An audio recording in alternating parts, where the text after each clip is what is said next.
I have always believed the road to excess leads to the palace of wisdom. I got a pin all the way over here. Please make your voice be heard. And I'm leaving society to move out to the country and smoke crystal meth with rednecks. Maybe you have a differing opinion than us. Maybe we're completely wrong, and you are the one lone person in the world that is right. That's why you're here tonight. Eventually, me and Dave Jarvis are going to Hollywood. But guess what? Some of us are actually pretty friendly. Yeah, but most of us suck. Fine, upstanding young man. Fine, upstanding young man. Smoke weed.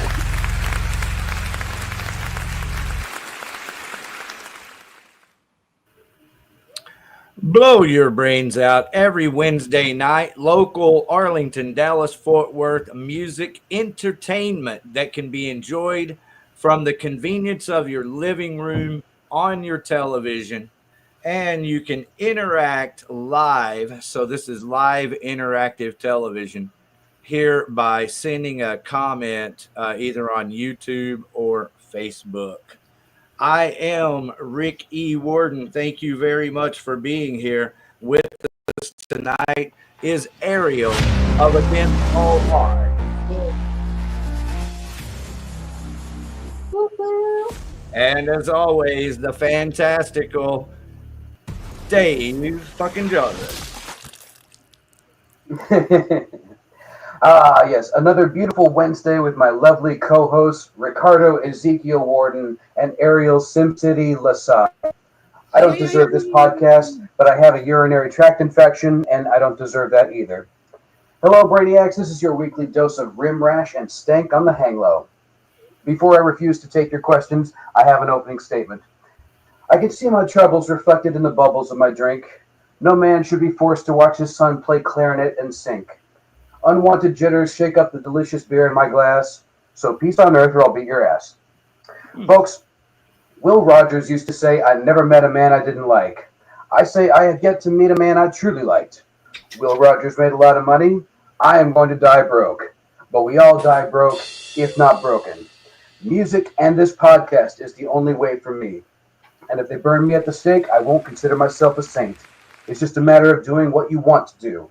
Not one man in 1,000 is doing what he wants to do. The realization that life is absurd cannot be an end, but only a beginning. Beyond that, anyone who has time to complain isn't working hard enough. Now, let's put the anus back in spontaneous. And here is today's clickbait. Pay attention to me. I'm inconsolable, and so is Rick. Why? Because on this date in 1982, Randy Rhoads, a founding member of Quiet Riot and guitarist for Ozzy Osbourne, died in a plane crash. He was 25. I'll be honest, folks, when I was 25, I did a lot of drugs. I also drank a lot and didn't really sustain myself with a balanced breakfast. Not once did I think, you know what's a great idea? Let's do flyover laps in a plane trying to buzz a fucking tour bus. You know who else thought that way? Fucking Ozzy. In local news, Raja Dat, spelled R-A-J-A-H-D-A-T, apostrophe, Raja Dat is an island reggae band based in Dallas and Fort Worth looking for seasoned keyboardist and seasoned trombone player to join their band. Vocalists are always welcome. PM if you are interested, and send links of yourself playing the requested instruments or of yourself singing if you are a vocalist. All right, with that out of the way, happiness is having a large, caring, and close-knit family in another city. With that, please welcome to the stage the Shortwaves. Welcome, Joey. Woo, Joey! Hey, thanks for having me, guys. You can catch the Shortwaves on Bandcamp with the handle ShortwavesTX, and they are currently working on a debut album with a GoFundMe attached. How is the progress? It's getting there. My wife's donated quite a bit of money, so I guess that's good. That's awesome. Yeah. Does she know that she donated? Do it now? Does she know that she donated? Oh yeah, she knows. Okay. We had this great idea that we had money saved up. So we were going to go record an album, and then we recorded the album, and then we didn't have any money left for mixing and mastering. Oh. Yeah, we're very ambitious, but we're terrible businessmen apparently. So It's hard when you have to be all in one. yeah. Speaking of such, hello to the trespassers already in the comments. Everybody, thank you for being here tonight. Where did you record at, friend? This place in Denton called Cafe Solo. This guy Chris, he's a really good engineer. It's really cool. He's got a studio and the guest house in his backyard. Is highly recommend them for anybody out there that's looking to record. So Denton is definitely a trek. Oh yeah. Yeah. I mean, Well, it seems like really far away, but yeah. yeah. Well, it seems like y'all are very busy. Y'all have a show at Growl Records this Saturday. Is that correct? That is correct. Yes, sir. Woo. All right. Have y'all played Growl before? Yeah, actually, our first show was about a year ago at Growl. We opened for Electric Frankenstein, so that was a really good first show. So, yeah, we love playing there. It's like our home away from home. So. And who all are you playing with? A bunch of bands. The Way Down asked us to play. They're playing. Also, Booth and Die Worst. I think we go on third. Okay. Die Worst. Is it spelled like bratwurst, but with die in it? Yes. Ah, fun. Yeah. Ought to be a rocking good time. Also, y'all started off the year playing Sunshine Bar. Ariel, you were asking about that venue last week. Yeah, it was. Yeah, How was what it? about Sunshine? I'm sorry. Oh, how was it? That place is pretty cool, man. It's very intimate. Yeah. You're basically right face to face in a tiny bar, but we like playing there. I think our second show was there as well. So, yeah, we try to get up there every chance we can. So. How many bands played that night? Because it looks like you'll get like a little corner kind of to play. Yeah, they move the pool tables out of the way and we get our own little corner. It's nice. But yeah, I think three bands played that night. How fun. It was on our list. So, what goes into a Shortwaves show? Like, what do y'all do to prepare before you get on stage? Do y'all have any pre-show rituals? I don't know about the rest of the band, but I mean, I try to practice relentlessly. Like I'm so scared of messing up on stage, and then I get up there and I still mess up. It's like no matter how much I practice, like what's gonna happen when I get up there is gonna happen. Like sometimes you got it, sometimes you don't. But practicing definitely helps, I think. But yeah, doesn't always help that much. I like to sit by myself and go over my lyrics that I know that I'm gonna forget something at some point. Right. And I always get mad at myself on stage. I'm like, seriously, bro? And I just make a face. It's a face. I do the same thing. I'm very overly critical of myself, so I can relate with you there. So I love that other people are like that. And the people not alone. Like we're our own emotional support group. Do it now. I'm sorry. I feel like we're our own emotional support group. Oh, absolutely. Yeah. Yeah, we have a regular that comes to our shows, and I always ask her afterwards, like, so on a scale of 1 to 10. I gotta know every time. So that's cool though. At least does she give you actual feedback? Yeah, she's honest about it. That's why I go to her. She's okay. Really cool. Amy, if you're watching, I'm shouting out to you right now, Amy. Shout out Amy. Shout out Amy. Yeah. I always want and feedback. I also saw that's the first. I saw recently y'all played Double Wide, which is really surprising because last I checked, Double Wide usually does like rock and or country and alternative country. So that's interesting that they're branching out with other styles of music. Yeah, it was an interesting show. We played the Blend Showcase. One of our friends Zuki asked us to play that one. Yeah, it was like the hip hop act, a singer songwriter, LFS, who's like a drunken band, pretty cool, and then us. So very eclectic bill to say the least. Yeah. Hey, is this the right show? This flyer? Yeah, you got it. That's it. All right, everybody. That's the Growl this weekend. Yes, sir. Saturday. Yes. Thank you for being here and sharing that, and hopefully everybody will go out and enjoy this show in Arlington, Texas. Did I love somebody that make flyer. Like, Who drew it? Yeah, my friend Alan made that. He's really talented. He's kind of like our go-to guy right now. So, did he draw on scan or just do it on a? that I'm pretty sure he did it on his computer. I didn't ask, but I think he did that on his computer. Yeah. Super sweet. I'm guessing that's a Molotov cocktail in his hand. Something like that. I didn't ask. No big deal. Good job, friend. It's probably just a rancid cream soda. Could be a cream soda, yeah. Ooh.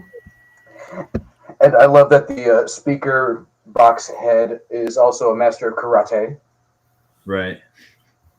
Yeah, he's very creative. I like working with him. He's a good guy. Very nice. So how long have you been working on this current album? Oh man. Okay, so I was in a band called the Lash Outs for 16 years, and we had a whole album worth of material written, and we were tight as we've ever been probably. And after 16 years, that kind of imploded, and we ended up breaking up. And so, long story short, I mean, some of these songs are really old, like 8 to 10 years old, probably. They've just never been recorded professionally. But yeah, once the Lash Outs broke up, I said, I felt like this material was really strong. So I started from scratch and got a new batch of guys together. And it took us about a year and a half to actually get to a point where we were gig ready. But yeah, I don't know if that really answers your question. I was kind of all over the place with that one there. But yeah, it's taken several years. We recorded the album in October and early November. And we're just trying to raise the money for mixing and mastering at this point. So. All right, so you heard them, people. Go fund them. All right, we need to bring this music to the masses. This man has been working 16 years or over 16 years to bring joy and honor to all of you. The least you could do is give him $1. Yeah. So we had a few albums in the Lash Outs, but this would have been our fourth album, and that's when we decided to call it quits. So there is some Lash Out stuff out there still. That was my baby for 16 years. But yeah, if you're looking to support a 38-year-old man's vanity project, please consider donating. Thank you.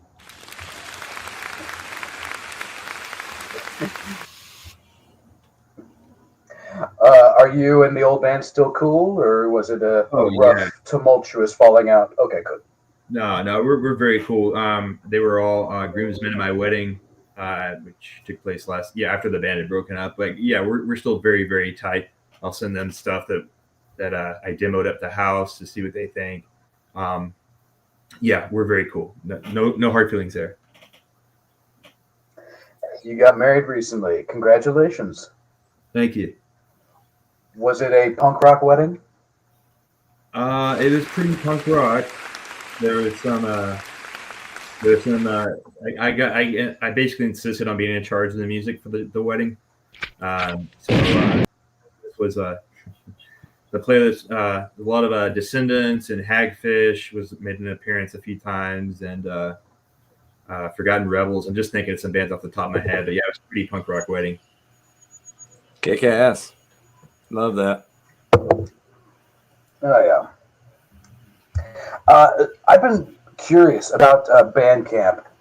Like, have they been pretty good to y'all? Yeah, I mean, they've been okay. I mean, I don't really have as far as they've been good to us as far as like just like the service that they provide, or in what way are you asking? I'm sorry.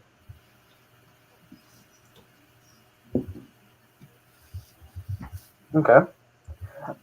Well, I mean, just some people go through DistroKid, some go through CD Baby, some are only physical media, but I've noticed that a lot of local bands like to go through Bandcamp exclusively, and I was wondering if there are any benefits towards going through that exclusively, or if it would be smarter to have that be part of a bigger package. Honestly, it's kind of all we've dealt with at this point. We don't even have any. We don't. As much as I'd like to say we have official recordings, everything we have on our Bandcamp is just home demos at this point. So right now, I mean, we're just trying to get our stuff out there and heard. It's mainly put up there so we can get shows and attract what bands we can. But yeah, we've been pretty happy with it. It's serving its purpose well, I feel like. So yeah. And But Bandcamp is free, right? it is free, yes. Yeah, because we have Bandcamp, but we also use DistroKid, but we use Bandcamp too as another resource. Yeah, I mean, once we get to the point where we actually have an actual mixed and mastered album, we're probably going to branch out. But for the time being, I think Bandcamp's sufficient. So Yeah, and they brought back Bandcamp Friday, where the artist makes 100% of whatever sell. yeah, that's cool. As far as sales go, I mean, it could be a little bit better. but yeah, we're not in it for the money, obviously. But yeah, it's a good program. It's good outlet. I like it. How many songs do you have? Have y'all? How many songs have y'all recorded? I know that they're not mixed and mastered, but how many have you recorded? We've got 12 for the album. Woo! That's awesome. Yeah, and then we're still writing new stuff. I'm kind of at a phase right now where I'm probably the least prolific songwriter you'll ever meet. I write like a song a year, and only when the inspiration hits me, and that's why we have such little song material in such a long period of time. I've been forcing myself to sit down and actually trying to write a song a week. So we got 3 new demos on the Bandcamp now, which is like a huge deal for me to have that much in such a little amount of time. But heavier stuff, maybe not as heavy as you guys like, but pretty heavy stuff. It's really going in a different direction these days, but we'll see what happens. We like it all, friend. We like Right it on. all. Here now. That's exciting. So I take it that you're the full writer of the music? Yeah, typically I write and demo the songs, and then I give it to the guys, and they learn it, and that's how we work. So Cool. yeah, there are touches to it, and we all kind of contribute after that point. But yeah, Tell them they're lazy. They need to contribute. no, they're not lazy. I'm just kidding. I'm just They're kidding. great. They're great. No, yeah, I come in with the demo, and then I say, hey, this is a demo. I send them the tracks. I send them their isolated track, and then when we all get together, the guys throw in their opinion, what should be changed and what should be added, things like that. So I like the collaboration. yeah, it works so far. Yeah. Well, this is where we ended up with an album in tow, but I want to get down to the nitty-gritty. Take us back to the beginning. What bands made you want to eschew normal life and become a punk rock heathen? Man, I'm all over the place with this one because it changes so frequently. But if we're talking about like the early days, I wouldn't cite them as like an influence these days, but I think the first album I bought was a Green Day tape, going way back. And then when I was like 11 or 12, I saw The Decline of Western Civilization, and that was like a pivotal moment for me. So I started listening to a lot of early LA hardcore, Circle Jerks, Black Flag, Fear, Descendants was one of them. And then only after that, I just got into power pop, and then I got into old garage. I'm just all over the place. But as far as like where it started, I'd probably say like early LA hardcore. Very nice. Are you a fan of the Northeast hardcore? The Cro-Mags and H2O and Madball? I kind of, as I get older, the more I'm into like, this sounds kind of lame, but like I'm like more prone to like melodic stuff. So I never really went through that kind of phase with those bands. I definitely should probably check them out. But yeah. Anyway, oh, look at that. Okay, cool. Made a little graphic. Right on. But yeah, I wish I had more to elaborate. I'm not too familiar with their stuff. I'm sorry, man. Oh no, you're fine. You're fine. So, when did you form your first band? How old were you? When I was 11, we played a 5th grade talent show, me and this drummer. And we had one song, and it wasn't very good, and we got video of it. And we were called the Bloomington Midgets. I don't know why, but maybe because we were short. We were both short guys, so Bloomington. I don't know. I think that just came from a T-shirt that I had that said Bloomington. But yeah, that was my very first band. That's so precious. That's so young. I wish I was in a band that young. Yeah, I mean, this is one of the things, like, you know, I may not be successful at it monetarily, but it's like this is the one thing I've always wanted to do, like from a very early age. So. And then you just felt the rush of performing, and you were like, I want to do this again. Right. Yeah. And then I guess the next time I performed was at the 10th grade. I was in 10th grade at the Battle of the Bands in my high school, and that was the first incarnation of The Last Shouts. We played 4 songs, three originals and one Hives cover, and that was a good time. And then that's what really sparked my, you know, I have to start doing this. You know, I got my band together a few years later, and we were gigging by the time I was like 18, like around town and such. Yeah. Do you still ever play those 3 originals? No. They're terrible. We did have a song that that everybody really liked, and I wrote it when I was like 15, and I was like, man, these lyrics are just awful. I do not want to play this song anymore. But everybody wanted to play it. Like, I don't know. It was just real, like, stream of consciousness, like nonsensical stuff, which is like totally opposite from how I write these days, which is very like calculated, methodical, and like looking at thesauruses and rhyming dictionaries, and it's kind of how I like to work these days. So yeah. But no, I think the last time we did play those songs, we played that song for a good 10 years, and that was probably like 5 years more than I would have liked to have played it, if I'm being honest. So. That's fun.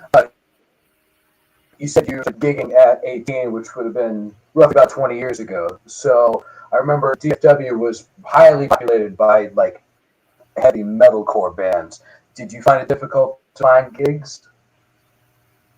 Not so much finding gigs, but finding an audience.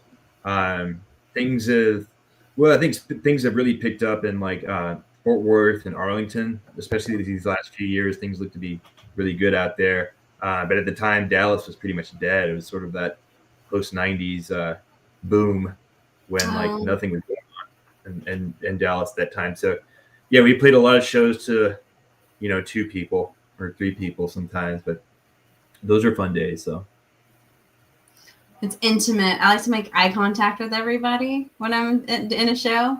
And so if Right, there's only yeah. 2 or 3 people, I'd be like, Oh, really? Yeah, see, I don't like making eye contact. I typically close my eyes. Well, I'm so drenched in sweat anyways, I can't even see. You probably can't see, no? Yeah. It's funny. It's not funny for you, but it's funny for me.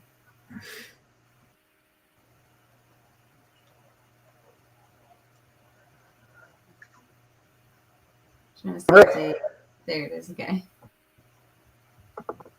Hello. Rick? Yeah. How Hey, are you? bud.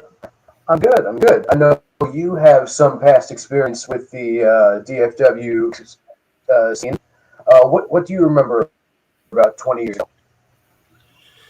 I don't know what Ridgely Theater. Ridgely Theater used to be slamming, dude. The shows that they had out there, they had 2 stages, and they had, bands all day and all night. So They're not even open anymore, are they? You could see about 20 bands. What's that, Ariel? They're not open anymore, are they? They're one of the ones that had a Yeah, close? they're open. They just do the Ridgely Room, which is a smaller room off to the side. And I believe the theater, they still do it, for some bigger gigs. Yes, and actually the Ridgely Lounge has become a comedy venue. Oh, that's cool. Oh, really? Comedy? That's not a bad move. I'm telling y'all, there's a comedy revolution in Austin right now. I try to get comedians on this show, and they ghosted me. It's because they don't like to be on shows. Musicians and people tell jokes just hate us. I love a good time. But I know, don't we all? But I will say, someone that has been to Ridgely Lounge for a comedy show, bring cash. Because if you pay with credit card, it's a fucking hassle. Oh. Hey, Joey, would you ever consider doing stand-up I don't. I know. No, absolutely not. That's a far I'm not a funny no. guy.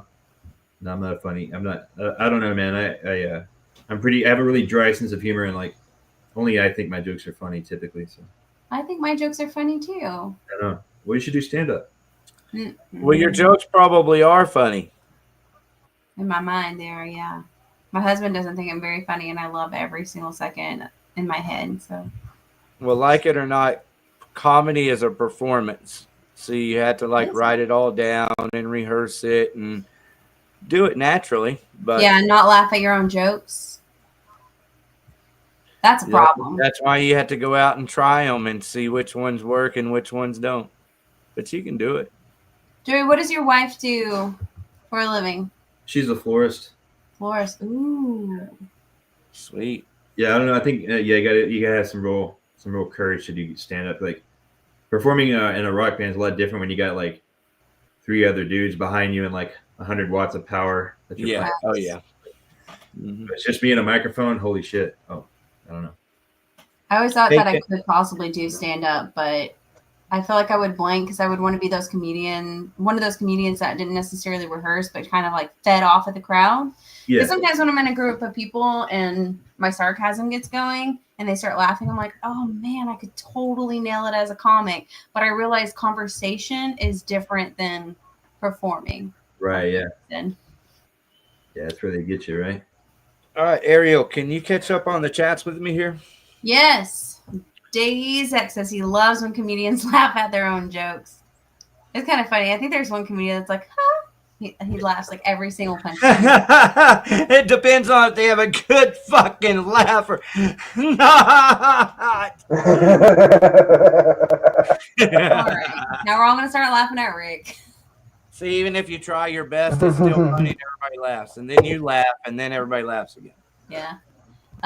Ray from Hedonistic Punk Facto said we just played, I'm assuming it was the Ridgely is where y'all just played in Ridgely Room. Yeah.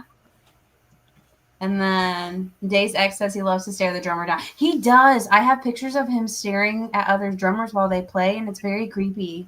I told him he looks like a serial killer. Yeah. He really does. I like to let the drummer know that I'm listening because I am. I need to make I need to save all those photos and make a little creepy montage and have it play for everybody. Be like the creepy Brett show. Trespasser says your cat looks chill. Oh, thank you. She's very chill and needy. Okay, we got some questions here. Days X, any DC hardcore? If you don't say Bad Brains, you're lying. Why does I can get down with some Bad Brains. look regal? Yeah. It's because of the new background. Brought to you by Ricky. Kurt down below wants to know what kind of gear do you use? Oh, okay. I'm pretty basic. Kurt. That's Kurt Joy right there. That's kick-ass to see, bro. He wants to know because he's going to steal it.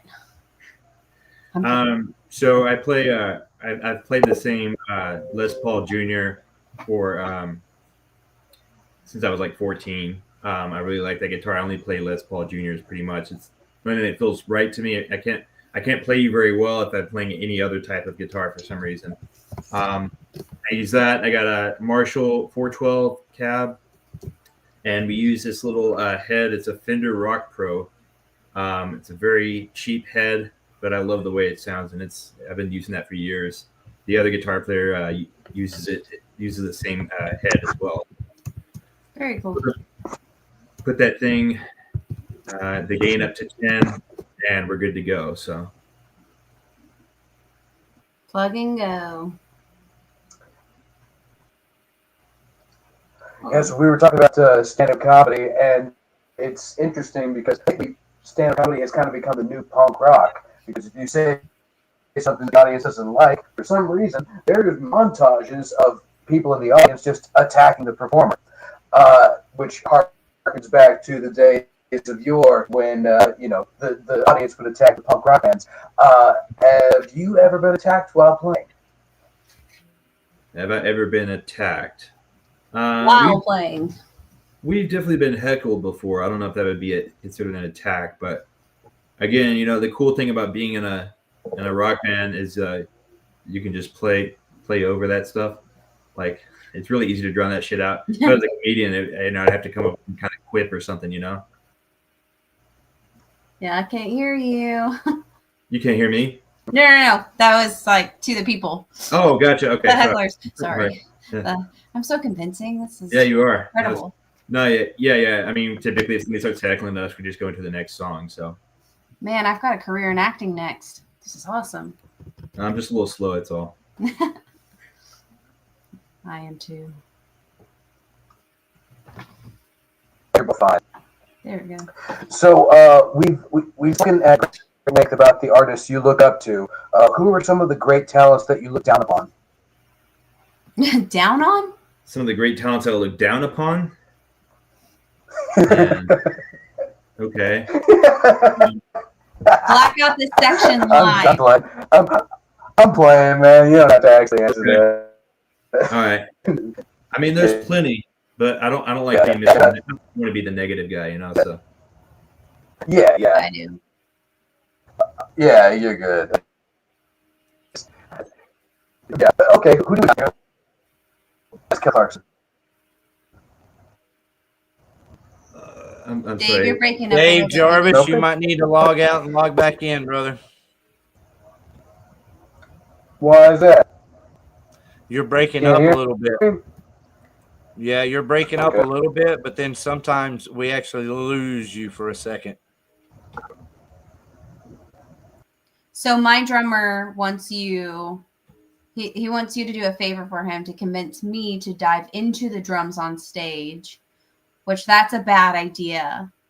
And then Iron Man mentioned that Star Daniels will come and do it, which I bet she will. I don't know if you've met Star before, but she's a big supporter of local music, and she goes like all around and doing social media and promoting everybody. And she's also part of Mondo's Bizarros. Mondo's Bizarros. Okay, is she like the blondie, the Debbie Harry? Yeah, that's her. Yeah, I've seen them around. She's crazy fun. All right, come on back, Dave Jarvis. She's crazy fun. Have y'all seen them play yet? I have not seen them play it. Well, actually, our bass player talked about it. He did go see them. But me personally, I haven't seen them yet. Yeah, they're a lot of fun. Good energy. I mean, those songs I think in general are just kind of fun to sing along to that they do. Sure. Yeah. Yeah, that was definitely a big. Star D is a star. Yeah, she is. She's so sweet. I saw Emily Armstrong do it, and it just looks so fun. There's no way. We're not jumping. I'm sorry, Joey. Would you be willing to jump into your drummer's drum set for the show? Absolutely not. Thank you. I can handle the bass, I think, okay. But yeah, unless I'm actually programming the drums, I can't play them. So yeah. But would you be willing to jump into them on stage? Jump into them? No. Like Yeah, inside of them, or just help tear them down? No, like stage dive into your drum kit. I would if my drummer was into it. Oh, my drummer is. Yeah. Oh, wait. You also have to have the money to replace parts when they get broken. Yeah. Yeah, it ain't happening. Yeah. Negative Ghost Rider. Okay, we got Ma Jin right here in the chats, everybody, with the big BYBO. Blow your brains out. This is the singer for Perico. Thank you. And stay for later during Blow Your Brains Out Radio. We'll play some con queso. I almost wore my Perico shirt today.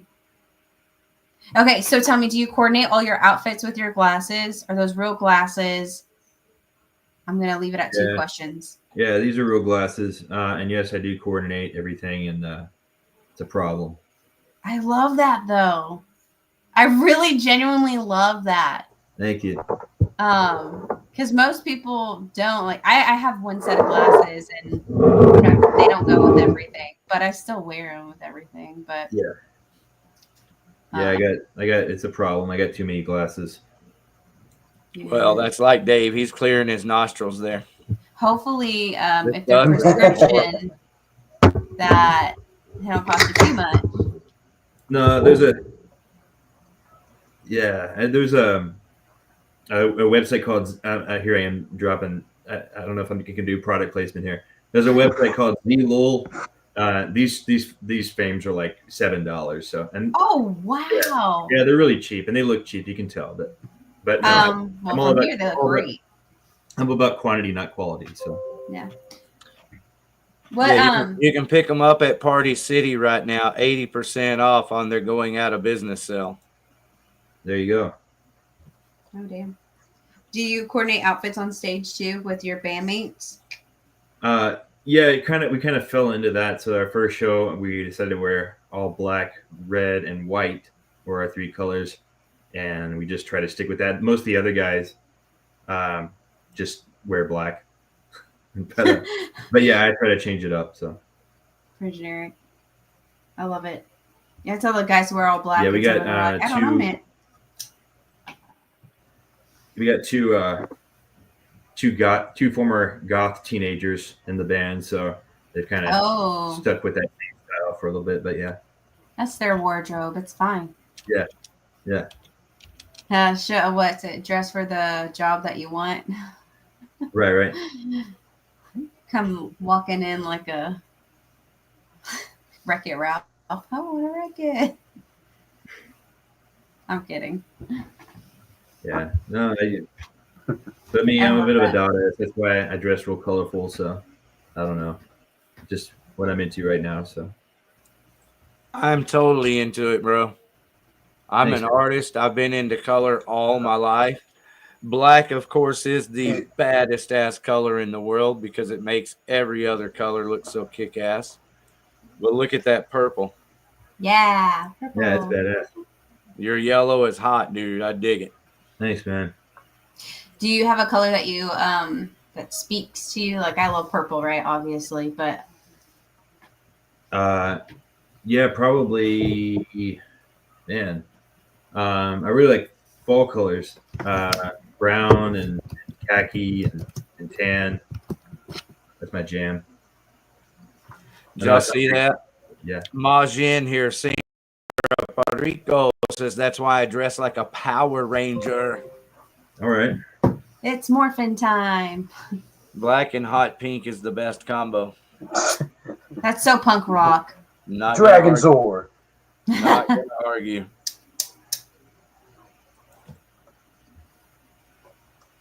Okay, so Shortwaves, where did the name come from?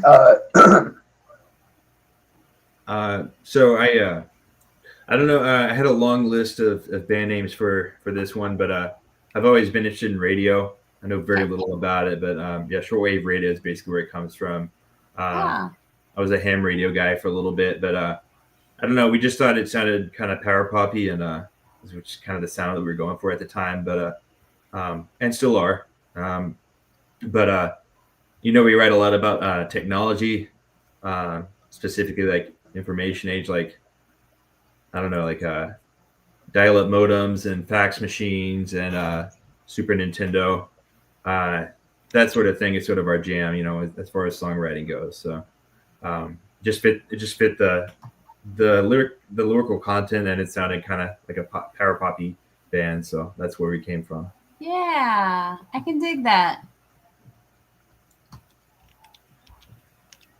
Dave, I keep interrupting you, sir.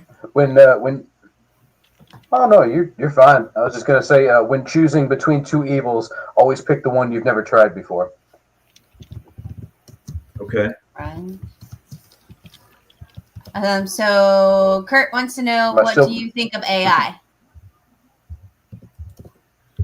All right. So here's the thing.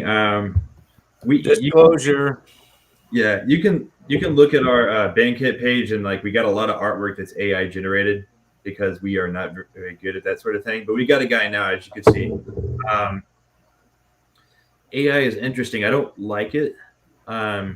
We as far as like songwriting goes, we're messing around with this AI app not too long ago where like I was plugging my lyrics in and I could say what style of music I wanted it to come out with, based on those lyrics. And it pisses me off that technology is better at it than I am. If I'm being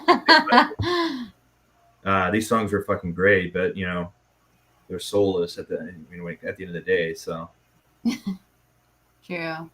We, personally, we haven't used AI much unless it's to generate something like a fun, quick video or something promotional or something like that. I think it can be used as a tool to help guide artwork that you want to do and send it off to somebody who wants to do it, or even your own. I think it can generate some good ideas if you're drawing blanks.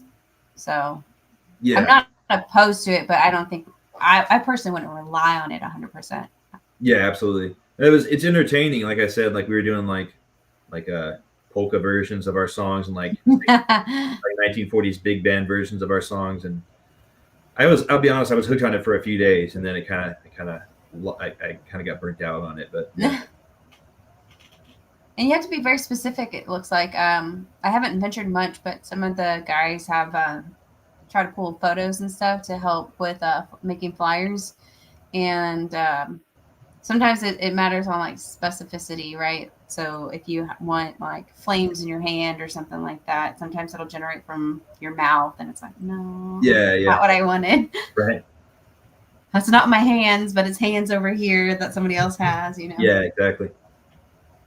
But it's really funny to watch though when it comes up, because I'm like, that looks stupid, but I still want to use it. You still want to use it, yeah. Dumb reason. When you're working with AI and trying to do promotional shit and it comes out of your mouth. Right. Oh man, so many things. Mentos. So Joey, I was wondering, what do you like to listen to when you're looking for inspiration? I mean, I'm all over the place, man. I listen to everything for inspiration. Lately, I've really gotten into this band, and I consider them new because most of the stuff I listen to is like late 70s, early 80s, and I listen to quite a bit of the 60s as well. But lately, I've been listening to this band called Lost Sounds. It's really good stuff, like synth punk stuff, and I drew some inspiration from that, and then started writing some more songs. And I don't know, it kind of took its own direction. Like it went from like the synth punk kind of thing I was writing to like almost like over the top, like 80s hard rock kind of thing that we're doing now. So I don't know, it's interesting, but yeah, I listen to that. Everything, man. I was listening to a bunch of like 70s AM schlock pop earlier today too. Seasons in the Sun and ABBA and a lot of really cheesy stuff. Carpenters. Just get inspiration from all over the place. So.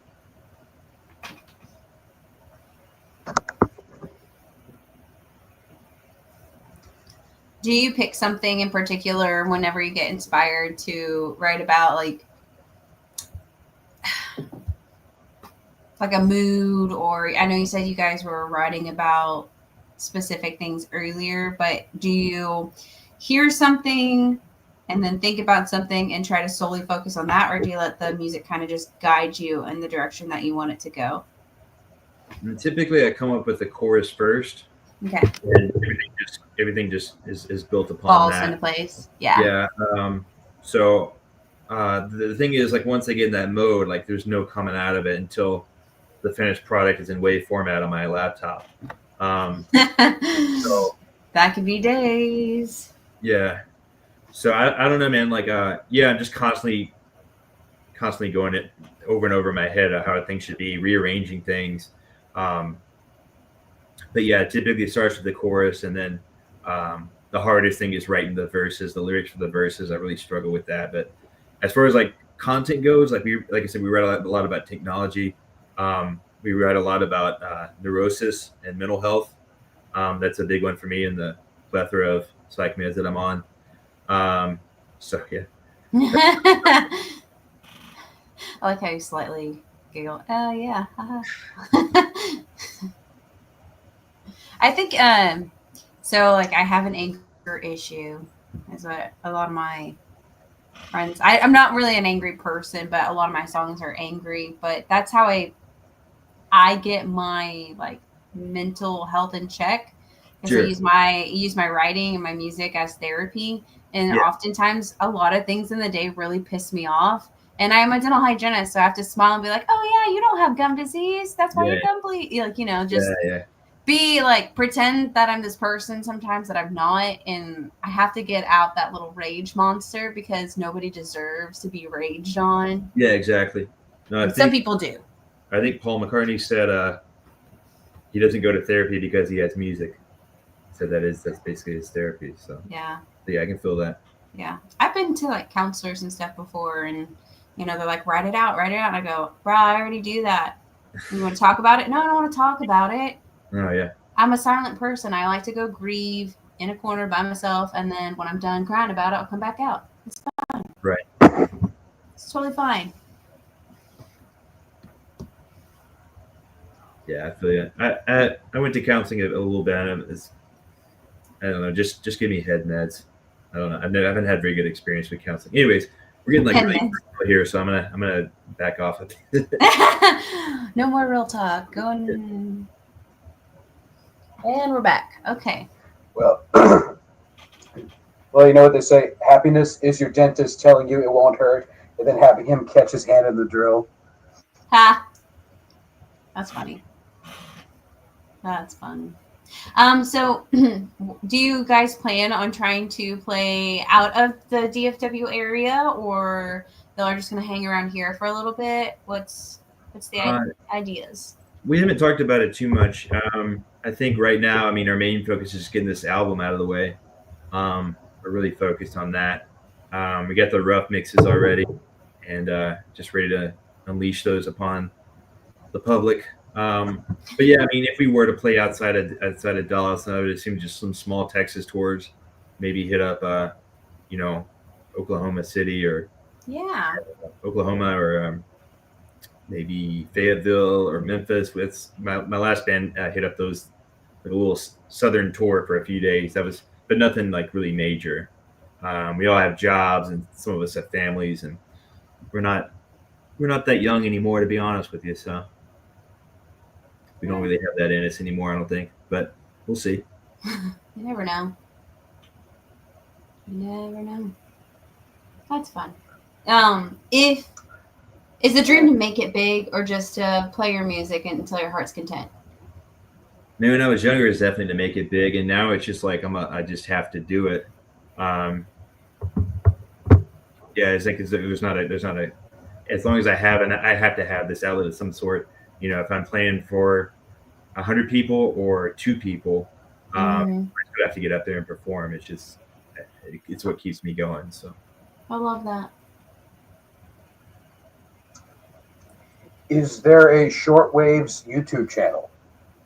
not at this time. No, we got quite a. Well, I don't know if they're actually shared. I think we have some stuff on our Facebook page that, again, Amy, she's our go-to for videos.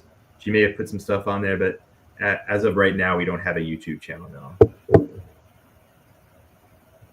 One more thing. Yeah. I get a little bogged down by all the social media stuff, because then I'm like, oh, did I post here correctly? And then sometimes I misspell a word, and then I can correct it on one, but I can't correct it on another. See, my problem, I'm constantly posting. I'm constantly getting my personal page and the band page. Yes. I'll post something band like very personal on the band page, and oh shit, I gotta take that down like right away. I haven't done that yet, but I keep posting my band stuff on my personal page. Like our TikTok, I keep forgetting to switch it back. Yeah. And I was like, why isn't anybody like responding to this TikTok post? I go, oh my God, you're an idiot. You're an idiot. And you can't just like copy that TikTok video and throw it onto your band page. You have to do like a whole nother post. A whole new video. Wow. Okay. Yeah. Yeah. I don't know. I feel like such a boomer. I've done that several times. So. I think I'm just not paying attention. Yeah. I have no big excuse. Oh, Dave says we keep glitching. Maybe he's glitching. He's a glitch. Ooh, glitch. I love, I said Wreck-It Ralph earlier, but I love the movie Wreck-It Ralph, and I love Vanellope, so just random there. Nice.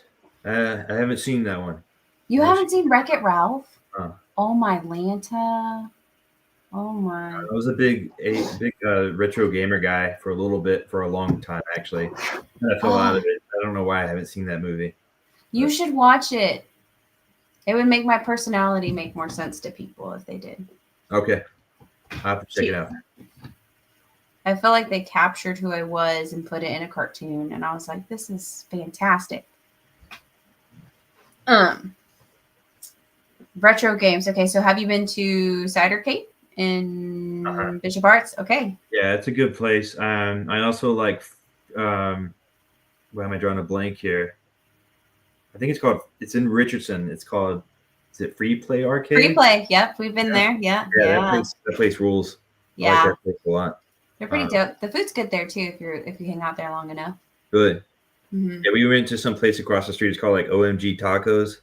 Oh yeah, that place. I haven't been there, but I heard it's good. Yeah, it's pretty good. Yeah, it's like right across the street. But okay, so retro games. What's more up your alley? Do you have a specific game that you like to play? So my go-to game is a game called Mappy, which not a lot of people know about. You're a mouse and you jump on trampolines, and you're trying to avoid cats and collect items.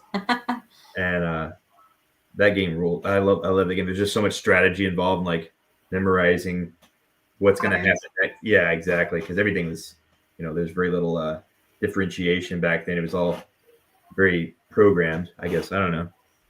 But yeah, you learn the patterns. You learn the patterns is what I'm getting at. Yeah. Ray from Hedonistic Punk Bato says Mappy was rad. Okay, here we go. I got a Mappy guy. You got a Mappy guy. Yeah, Mappy, Joust, Burger Time, Golden Time. Age. Yeah, Golden Age. That's most. I suck at most of these games too. Donkey Kong. I was gonna say I'm terrible at all the games, so I really love going to Free Play or Cidercade where I just pay like $10 and I can just lose my ass the entire time. Yeah, exactly. Yeah. Just it's so much fun. I love pinball machines. Like I love playing them, but I don't understand. Like I guess there's a method to the madness, but I don't. My games. I don't know it.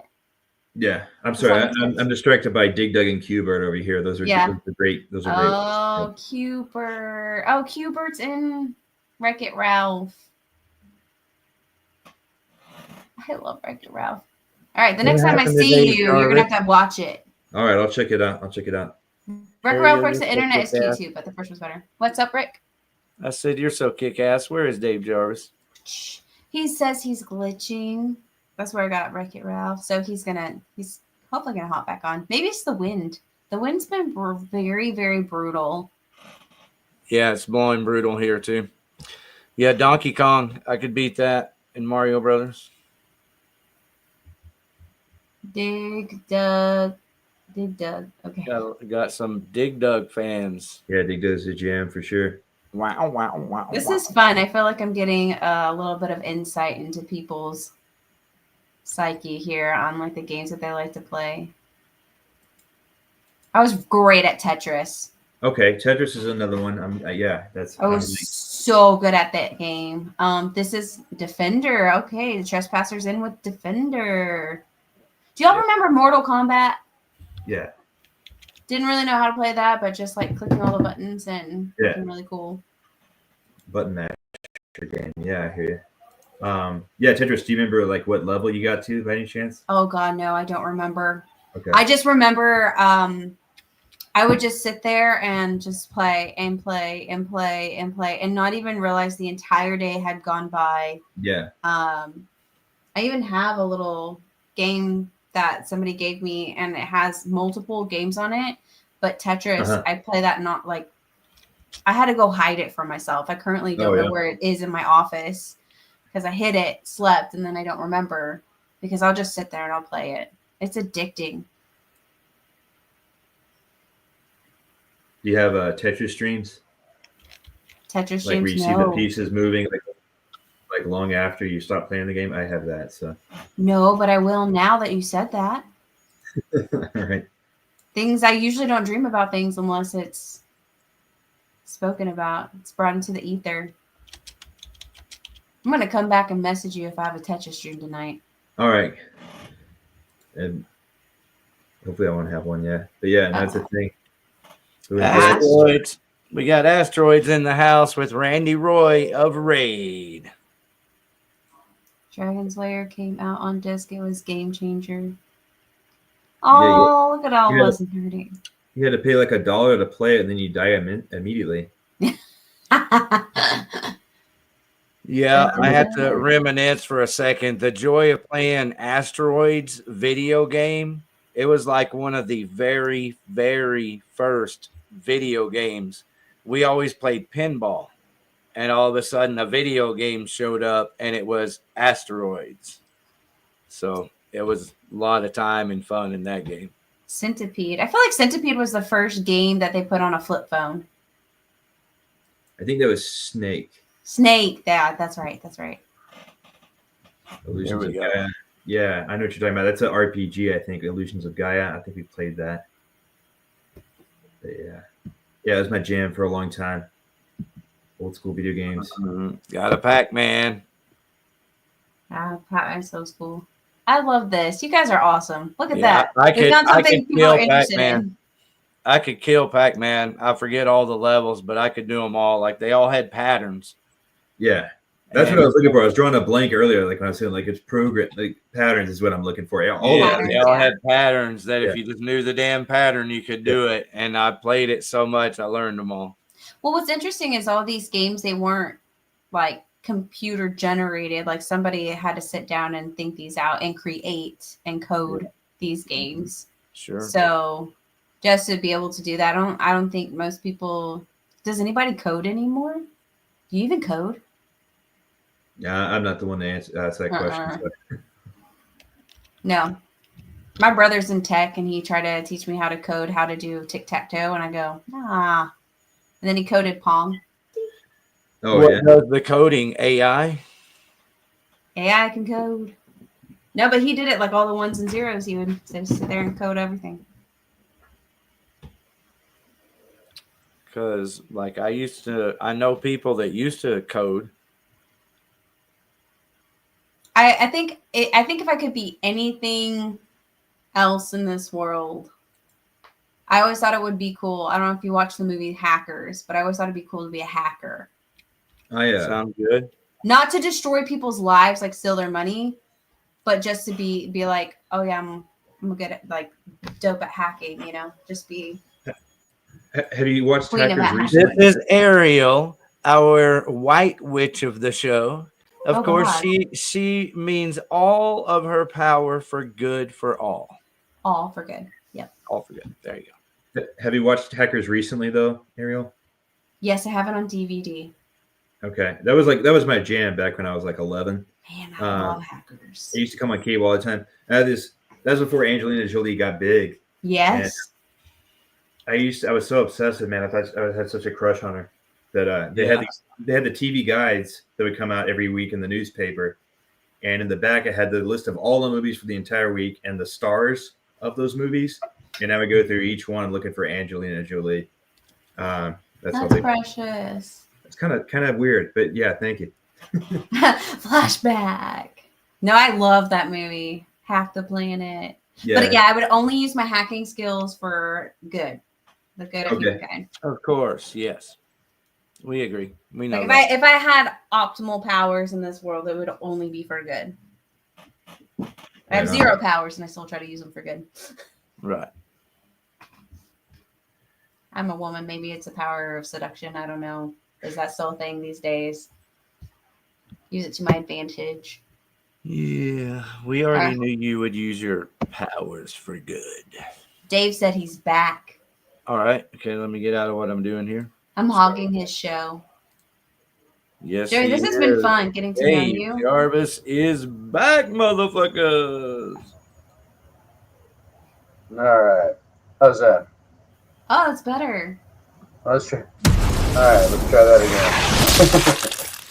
again. Sorry, y'all. I live in a tin shack on the outskirts of Arlington. So, and you've seen my house, my roommate. I'm lucky my hands haven't fallen off.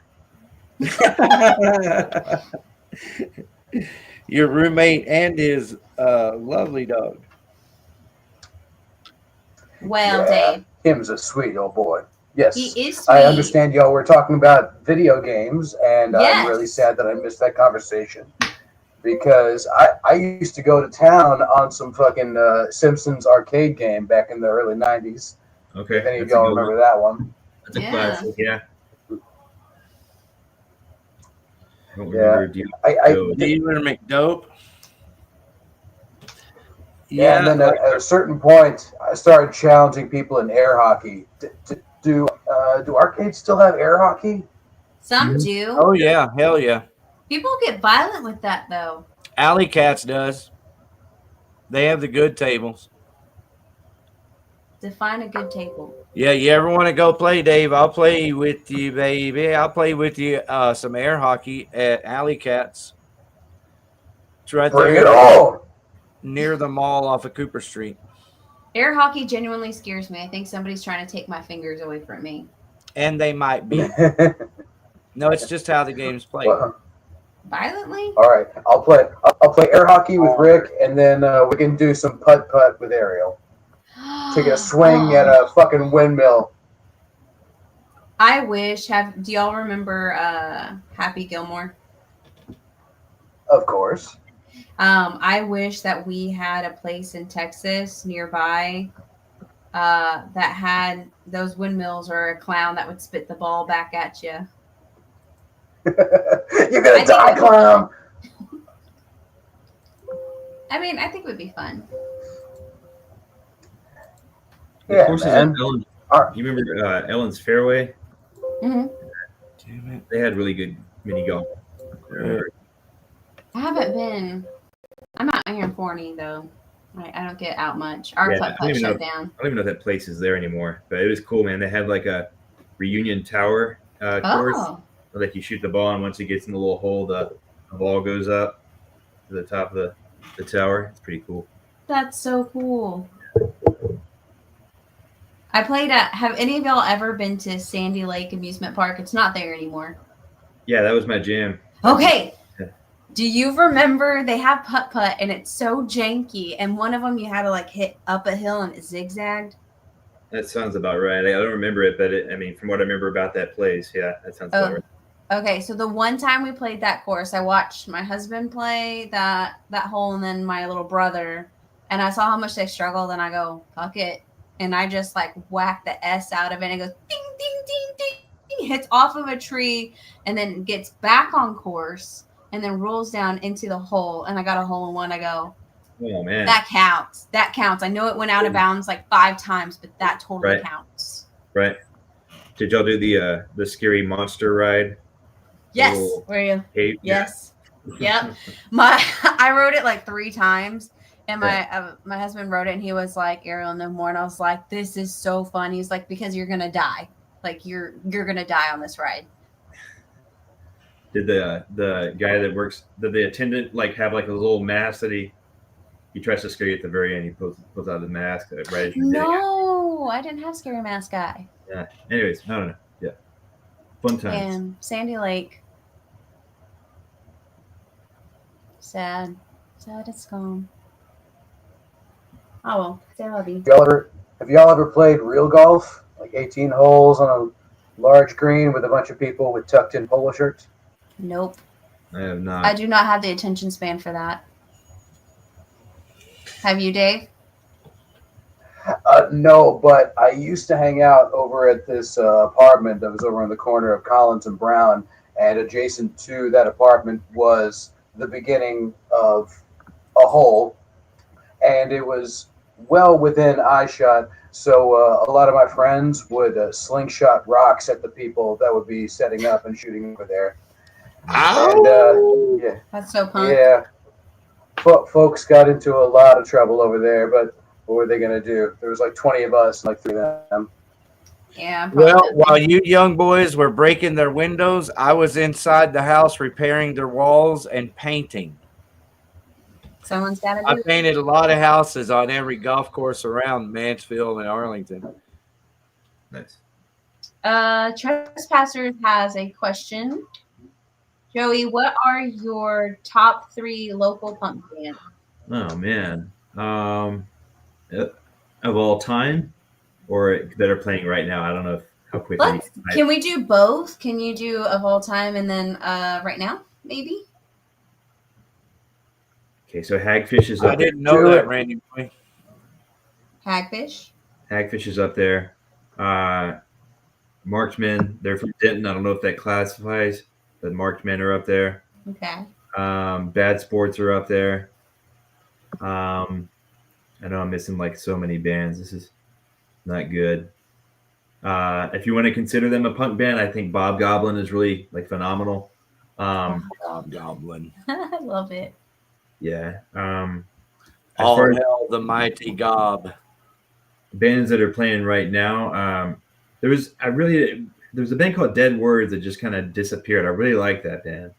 But bands that are playing right now, I really like Long Black Car. The Thyroids are really good. Thyroids are good. Yeah. I'm sure I'm missing some others, but Mullins. Rest in peace, Shannon Greer. Do I know? I said, rest in peace, Shannon Greer. He used to be the bassist for Thyroids. Oh, really? Yeah, that was. Sorry. No, that's okay. I just got it recently. I didn't realize that. Wow. Okay. Yeah. Rest in peace, dude. Yeah, we've had quite a few really awesome punk bands come on the show. The 2 Watts were great. Blood of Its Rival were great. We had Hotcake Hand Grenade on one of our shows, on one of our concerts. Yeah, we've played with them. They're a good band. Yeah. Hedonistic Punk Vatos, maybe? Are they punk? Punk rock? Heavy rock? Hard rock? Oh, yeah. They're a little bit of everything. Yeah, they're a little, punk metal, I'd say. Oh, the Apes in June. They were pretty good. Apes in June, yeah. They're fun. They were fun. Nice. Yeah. Lots of good ones. Yeah, but I mean, Yeah. and there's some old stuff like there's a compilation called Bloodstains Across Texas that I was really into for a while, and that's like really early Texas punk. NCM, Non Compos Mentos, I think I'm saying that right. They're an old like 80s punk band from Dallas. I like them quite a bit. Vomit Pigs, they're from Dangerfield, though I don't know if that counts but yeah, just a few bands that come to mind. But Hagfish is probably my number one if I had to pick one. So, man, I'm gonna have to revisit this podcast and go listen to some of these bands because some other ones are starting to pop in that I haven't listened to in a long time. You're gonna need a dustpan to pick up all those names I'm dropping. Mm-hmm. Throw it away. Gets recycled back into the memory bank. Yeah. No worries. It'll all stay there. Are there any bands locally that you would want to hop on a gig with? It doesn't have to be in the same genre. I mean, we pretty much. I mean, everybody here is so approachable that we pretty much play. If we want to play a gig with somebody, I mean, it's not that hard. But as far like I've wanted to set up something with American Shitstorm for a while. Would like to play with them. I'd like to play more shows with. Why am I drawing a blank here? You know, I don't know if they're still considered local because Hop, the singer, lives in Arkansas now. But again, Bob Goblin, we played with them a few times. Yeah, Bob Goblin is an amazing band. Probably one of my favorite bands, not just locally, just in general. Like one of my favorite bands, period. So. That's sweet. I hope they What do listen to you this. think of bands that? Go ahead. Gob to all. Well, I was gonna say, what do you think about bands that kind of walk a fine line between genres? The band that comes to mind currently is Electric Vengeance, who I think ride that perfect line of punk and metal. Yeah, I've heard them. They're a good band. Yeah, I'm all about not putting things in a box. I try not to do that. I feel like we're kind of all over the place as a band. Somebody said we sound like Hagfish and Thin Lizzy mixed together. Another person said we sound like don't know. We've even compared everything from Elvis Costello to Boys are back in town. yeah, everything from Elvis Costello to somebody said we have elements of Metallica in some of our songs. So I don't know.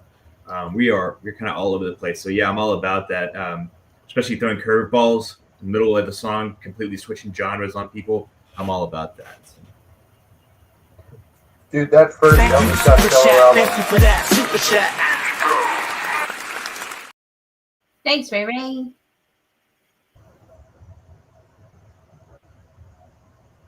You were saying, Dave?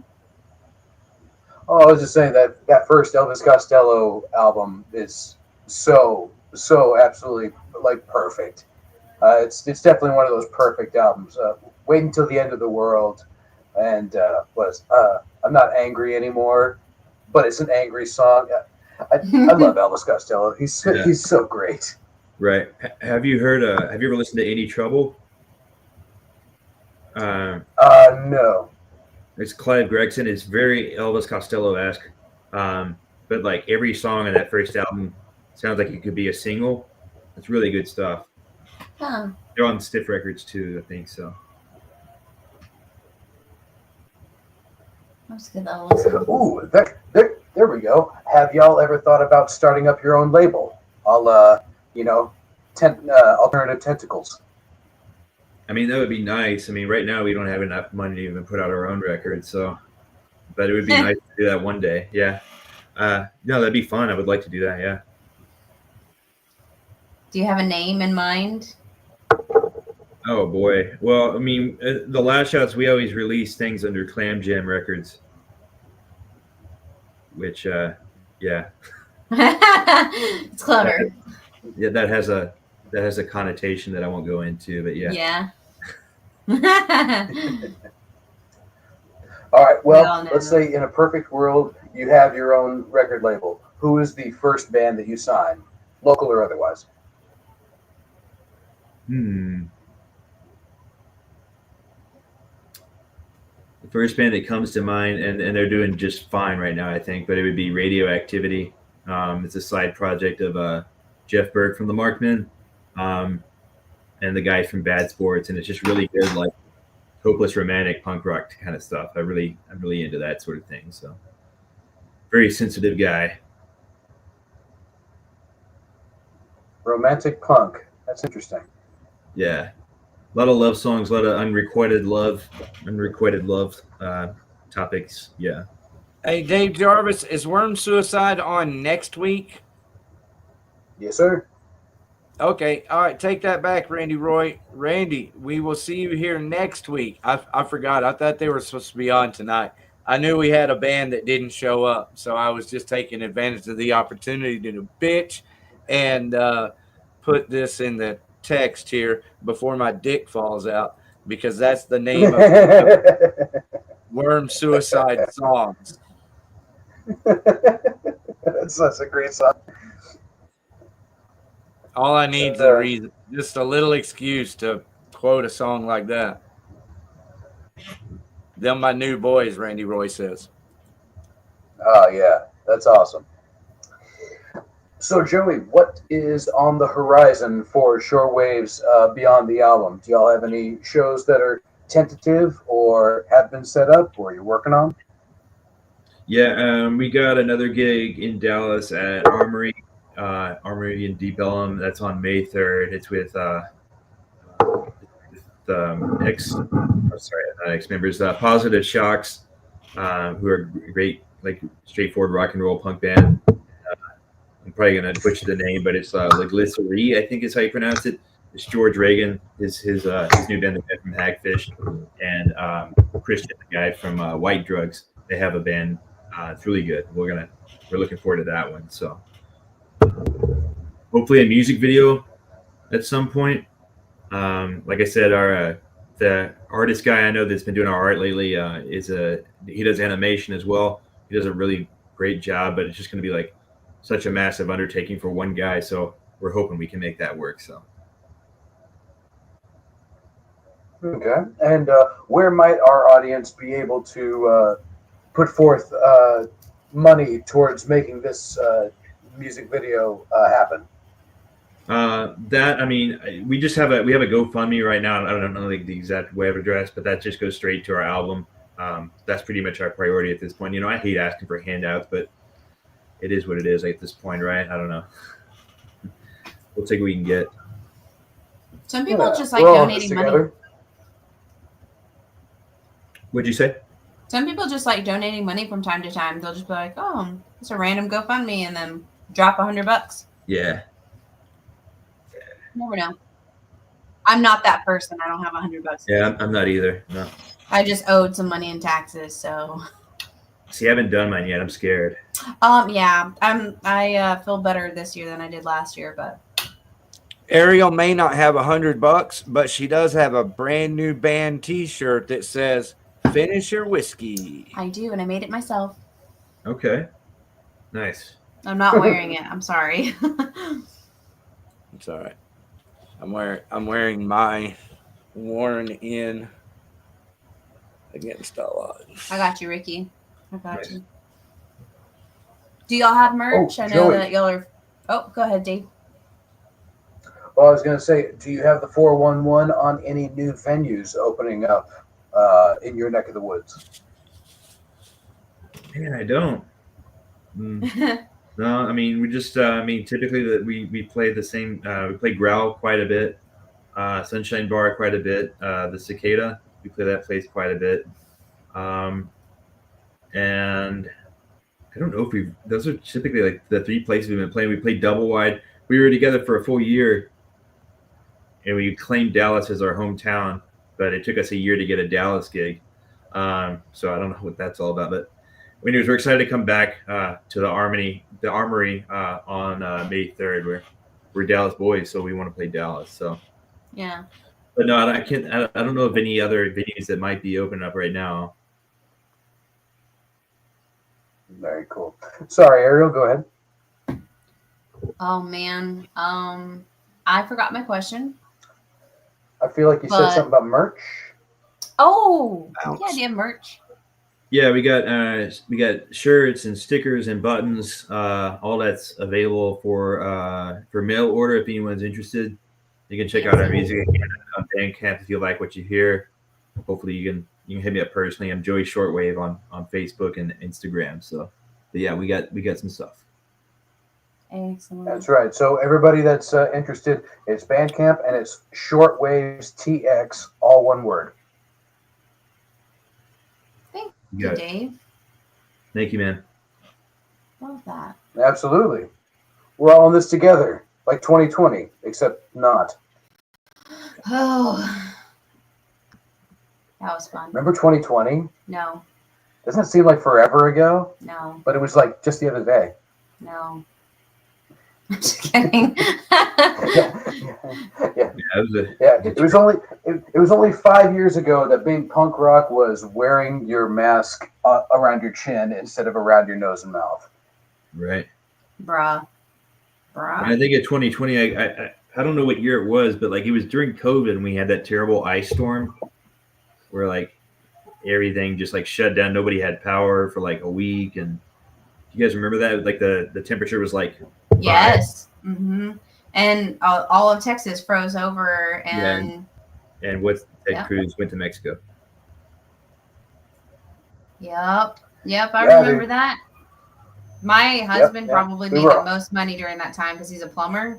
So many Oh, yeah. busted pipes, and he was like, "I can't get to them fast enough." But most of all, he felt terrible. He's like, "There's people that all we have to do is like fix it, and we have to run like temporarily fix it, and then come back because there's so many people Yeah. to get water to." Yeah. That wasn't fun. Yeah, dude. We lost plumbing and we lost power. And what was great was we got power back after a week, and everybody you could hear the generator just pop. And like, as soon as everybody went back to power, like everybody lost it immediately because the fuses were frozen. Oh, jeez. So I was like, oh, looks like we're homeless again. Ice-mageddon. That's what they called it. Yeah. Yeah. That was fun time. Yeah. It was funny. My boss wanted me to come to work, and I go, "Are you flipping kidding me right now?" I drive a '06 Corolla.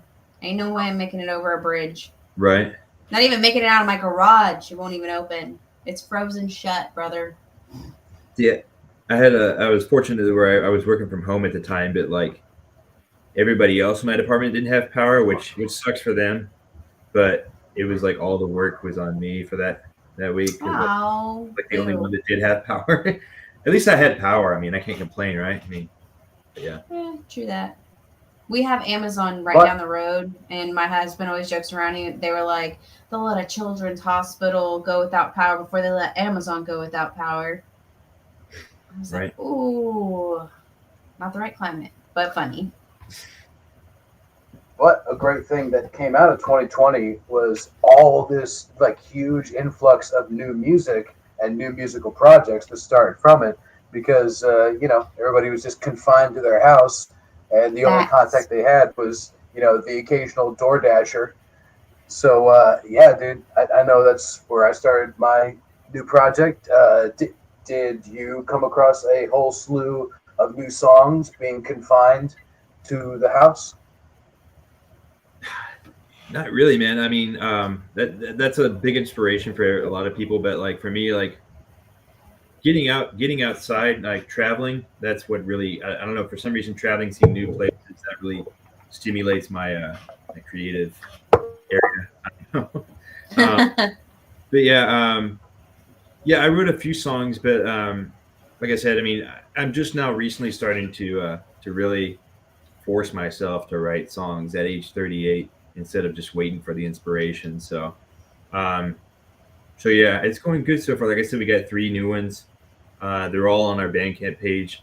They're quite a bit different from what we normally do. So we hope people would check it out. So go check them out, friends. Damn right. And check them out this weekend. We have it under a slightly heavier and more aggressive Shortwaves or something like that. It's got a bunch of robots. Even shorter waves. Yeah, even shorter waves. It's got a bunch of heavy metal robots on it. Nice. Well, we are coming close to the concert calendar, and nothing's over, but I just want to get this out of the way before anything progresses. Joey, how would you like to be remembered? I mean, as someone who wrote good songs. Aww. See? Yeah. I love that. Yeah, that's beautiful, man. He didn't overthink it. It was just like, yes. Oh yeah, dude. People like put deep thought into this question, which I gotta say, I'm kind of a dick for posing such an existential question, especially at the end of a 2-hour interview. But I feel like after we've gotten through the pleasantries of the first hour, we get more honesty out of that second hour. Yeah. Right on. So that's cool. Thanks for having me, guys. That's cool. You didn't even have Thanks to. for being. Oh, Joey was all ours. I was saying Joey short waved it right there. Boom. Short waved it. Absolutely. So for anybody that is out and about this Saturday, check out the Shortwaves at Growl Records. Also, check out their new album whenever it comes out. Be sure to let us know. We will promote it all over the world. And by all over the world, we mean like North Texas and like some of Oklahoma. But we'll play it right here on Blow Your Brains Out Radio. Absolutely. Send us any MP3s or videos that you have. And also, everybody out there, check them out on Bandcamp. It is Shortwaves TX. Yes, sir. Thank you, guys. Thanks, Joey. Thank you, brother. Thank you, Randy. We will definitely be talking about VermaFest tonight on the weekly concert calendar, and then playing songs and talking about it during the Blow Your Brains Out radio. Party on, man. Party like a rock star. Yeah, that was a lot of fun. He's so nice. Yeah, absolutely. Real nice guy. Rick, before we get to the concert calendar, I just wanted to tell you something. So I finished that Max Cavalera book. Excellent read. A lot of fascinating stories, and his quest for some universal truth is always just out of reach. Hippie metal shit, blah blah blah. But there's one story that touched me, and I feel like it'll touch you as well. Okay, so Thank you. the first time Max Cavalera met Lemmy from Motorhead. Sepultura, Dave, you're bringing a tear to my eyes here. You know me so well. Dude, this is a great story, man. I'm telling you. So they were in a bar after a gig. So this was like Sepultura. They were like way low on the pecking order. I think they had just finished Morbid Visions. So they weren't even a blip on the radar. But Max and the band, they ended up at the same bar / arcade that Lemmy was at. They didn't even play together that night. They just happened to be in the same place at the same time. So someone says, "Hey, that's Lemmy over there," and he was over there playing like pinball or something. And Max was like an obnoxious drunk, so he like walks up and says, "Hey, Lemmy, huge fan." I'm not really good at the Brazilian accent, so just because, "Hey, Lemmy, huge fan," and you know all that shit. And Lemmy just goes, "Right on, thanks." And he just goes back to playing his game. And then Max does that obnoxious drunk thing where he doesn't know when to leave. So he's just like slobbering and hanging on Lemmy, and Lemmy's being fucking Lemmy. And Lemmy, without saying a word, pours his entire bottle of whiskey over young Max Cavalera's head. He couldn't have been more than like 21. And Max didn't wash his hair for an entire week because in his mind, he had been baptized in whiskey by Lemmy fucking Kilmister. Goddamn right. Yeah, I'm right there. I do my best. I might last more than a week. Yeah, I consider that a good sanitization. That'll last at least a couple of weeks. Yeah, right? So Max finished Lemmy's whiskey. That's it. That's beautiful. So I never met Lemmy. I know this. Oh man, he seems like such a cool dude. I know. I always knew I could have a great conversation with him, but also because I saw them on the Ace of Spades tour. I saw Motorhead on the Ace of Spades tour. That's dope. Mm-hmm. So was that what, 81? Eddie Clark and Filthy Animal Taylor. It was badass, dude. They fucking were. They were just a force, dude. From the time they started to the time they ended, dude, Motorhead was a force. And they were opening for Ozzy with Randy Rhoads. It's my first time to ever see Randy Rhoads. So it was an all-time favorite, one of my favorite shows. So was this right like 81, 1980, 1981-ish? 81. 81. That'd have been it. Man, as the record came out. Badass concert. I think the record had just come out in 81, and it was early in the year, maybe March or something. I can't really remember the month, but I remember it was early in 81. And both records had just come out. So that's how they did it back then. Put out the record, get on tour. Fuck yeah. Well, if anybody is ever inspired to form a band of their own, I would suggest checking out My Bloody Roots by Max Cavalera. It is a fantastic read. And, we're all talking about, we're trying to make it out of the local scene of North Texas. He made it out of the slums of Brazil and ended up, going all over the world and partying like a rock star for well over 40 years and making music on his own terms. So it can be done, people. Love it.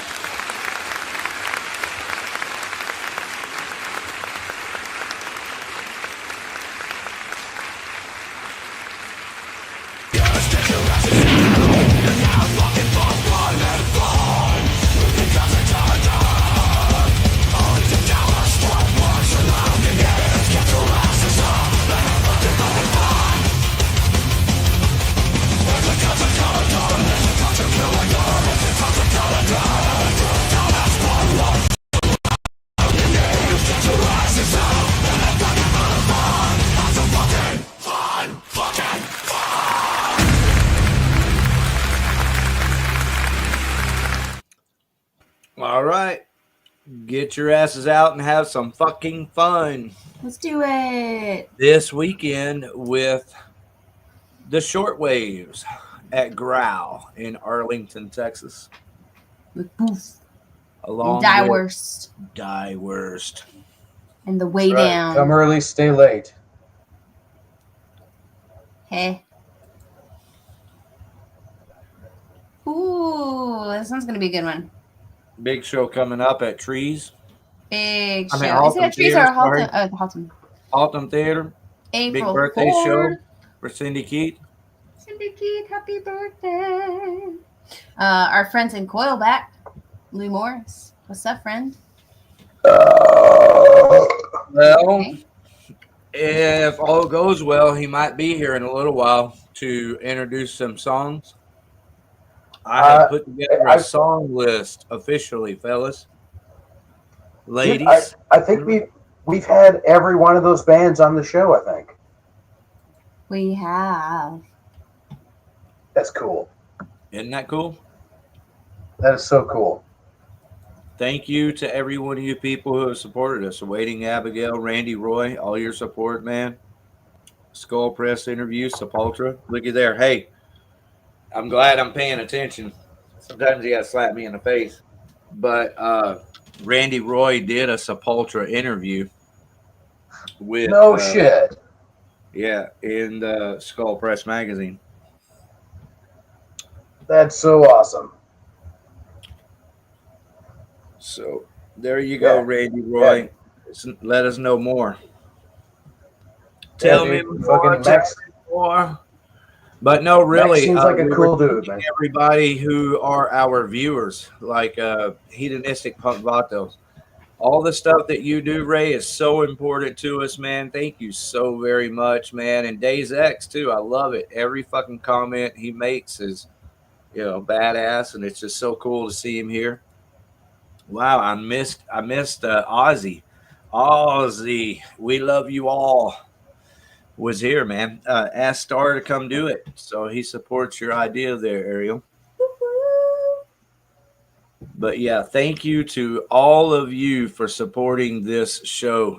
Back to Kurt Joy from Arcane, now the bass player for the Trespassers.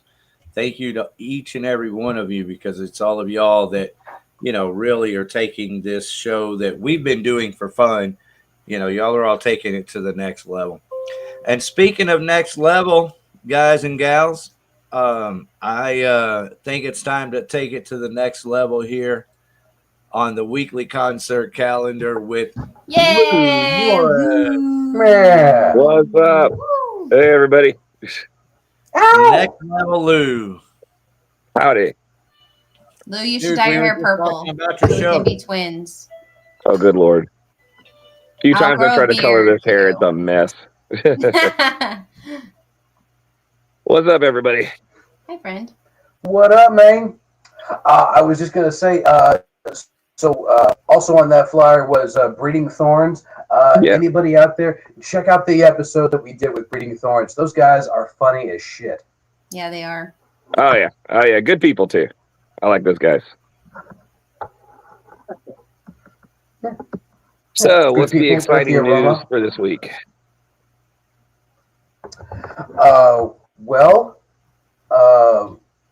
How was the dust storm to you? I've been hacking up dust for about 3 days now. Yeah, I think I'm still coughing some of that crap up. I thought I dodged a bullet for a little while because it didn't hit me when I first came in, but I guess eventually it made our way in the house and I was just sneezing my head off. So yeah, that was great. Just nothing like inhaling West Texas. Breathe it in. Yeah. And never breathe it out. All right. Well, this is a kick-ass show. Is this a Cindy Keith birthday celebration bash? That is correct. This is Cindy's on her birthday this time. That is her actual birthday too. So going all out. It's going to be the first of a few sets that we're going to be doing this year for the 25th anniversary. So we're going to be bringing a whole bunch of old stuff from the archives out we haven't played in a few years and everything, and kind of mix up the set. So every set's going to be different with some different songs in it. We'll repeat a few, so don't sue us. We're not Tool and everything, but it's like, but there will be some different songs that we're just going to do one-offs on some of these sets. That's so cool. And we have a mystery special guest that will be doing a song that we've never performed live as Coilback that will be on stage with us for this show particularly. Bum, bum, bum. Mystery guest. Yes, it's a mystery. It's gonna remain a mystery too. I don't even know who I it like is yet. a good It's mystery. somehow somebody's going to show up. They just guy or said girl? Express. What's that? I said I like a good mystery, guy or girl. Oh, yeah, it's a guy or girl. it is going to perform. You are correct. In It's your a guy or face. girl. In your face. We're still trying to train a dog to play saxophone, but we haven't got there yet. Justice system burns. Yeah, and it's the first show back for Razorblade Dolls, too. So this is their return to the stage. This will be the first one they do. Oh, fantastic. Well, we were just talking Nice. earlier. We've had every one of these bands on Blow Your Brains Out, but we had Razorblade Dolls on as Midnight Murder Show, which was still very kick-ass. Yeah, that's some of the members there. And then, some of them are in another band called Lotus Throat as well. So they've... Mhm. I'm not sure who all's showing up on this one out of the membership, so we'll see. But yeah, they all have some former members of Razorblade Dolls in them. Very cool. Yeah, it's gonna be a fun show, and it's definitely gonna have a lot going on. At the rail, bro, like 10 years ago. What's that? I saw how mu- Razorblade Dolls at the rail 10 years ago. Yeah. I was going to ask, how much are tickets, or how much is admission? $10 at the door. That's it. Keep it cheap so that way you can go spend it on merch and drink. Merch. All right. Yeah. Support the band, support the venue. So go spend all your money there. And first band starts at... First band starts at 7, I believe. Now you got me asking here. Let me check real quick. I'm pretty sure that's it. I feel like all the times start to run Yeah, together 7 o'clock. in my mind. First 7 band starts at 7. Beautiful. All right. Get there early. Yes, definitely. You want to see everybody there. Trust me. Why is my camera shaking like that? That is so weird. What the hell is my phone doing? That was weird. Yes. My camera was vibrating. Anyway, Scriptorium Magazine. I think we got a piece in there somewhere. I love Alex. He's so... Every single band that we've talked about, he's just been hitting every single one of them up. Oh, yeah. Yeah, it seems like I think everybody's gotten a turn in there. Yeah, he's been very supportive of all the local scene. And he has a lot of shows at Haltom that he puts on with Scriptorium, which is really nice. So Yeah, that's cool. pretty cool dude. And Pretty to be cool. fair, I have definitely been eating off of his plate too. I got a bunch of issues of Scriptorium, and I've just been hitting up all these Central and South Texas bands. Be like, hey, come on the show, because it's kind of hard to get people from our own scene on the show. So it's like, hey, we're from Dallas. You're from Houston. Want to come on? And they're all about it. So that's cool. Yeah, the plan is this year to try to see if we can get a few of these, both the bands I'm in, to kind of expand out the area a little bit. We're trying to get our van all fixed up and stuff. So yeah, y'all need to buy more merch so we can actually afford to like repair our van and crap. For real. Yeah, we need to get that. We need to get that I-35 pipeline going on all the way down to Houston, all the way up to Missouri. Oh, definitely. Oh.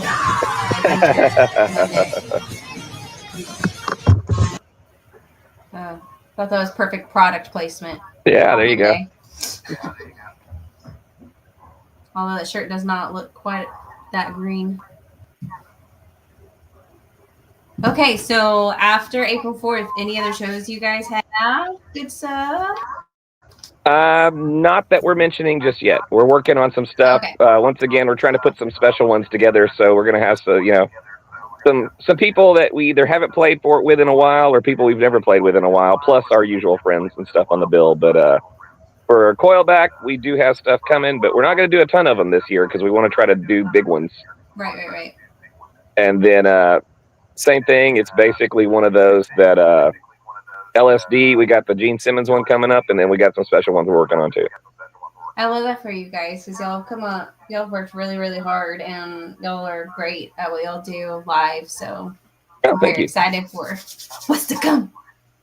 We'll probably be hitting you guys up for one of them too, so you better be ready. Oh, well, I've got a full band now. Yeah, there you go. That only Yeah, helps. they are ready now. They got a Hashtag badass bass winning. player. It's always good to have the complete band when you get on stage. It's so nice. So nice. It hits differently.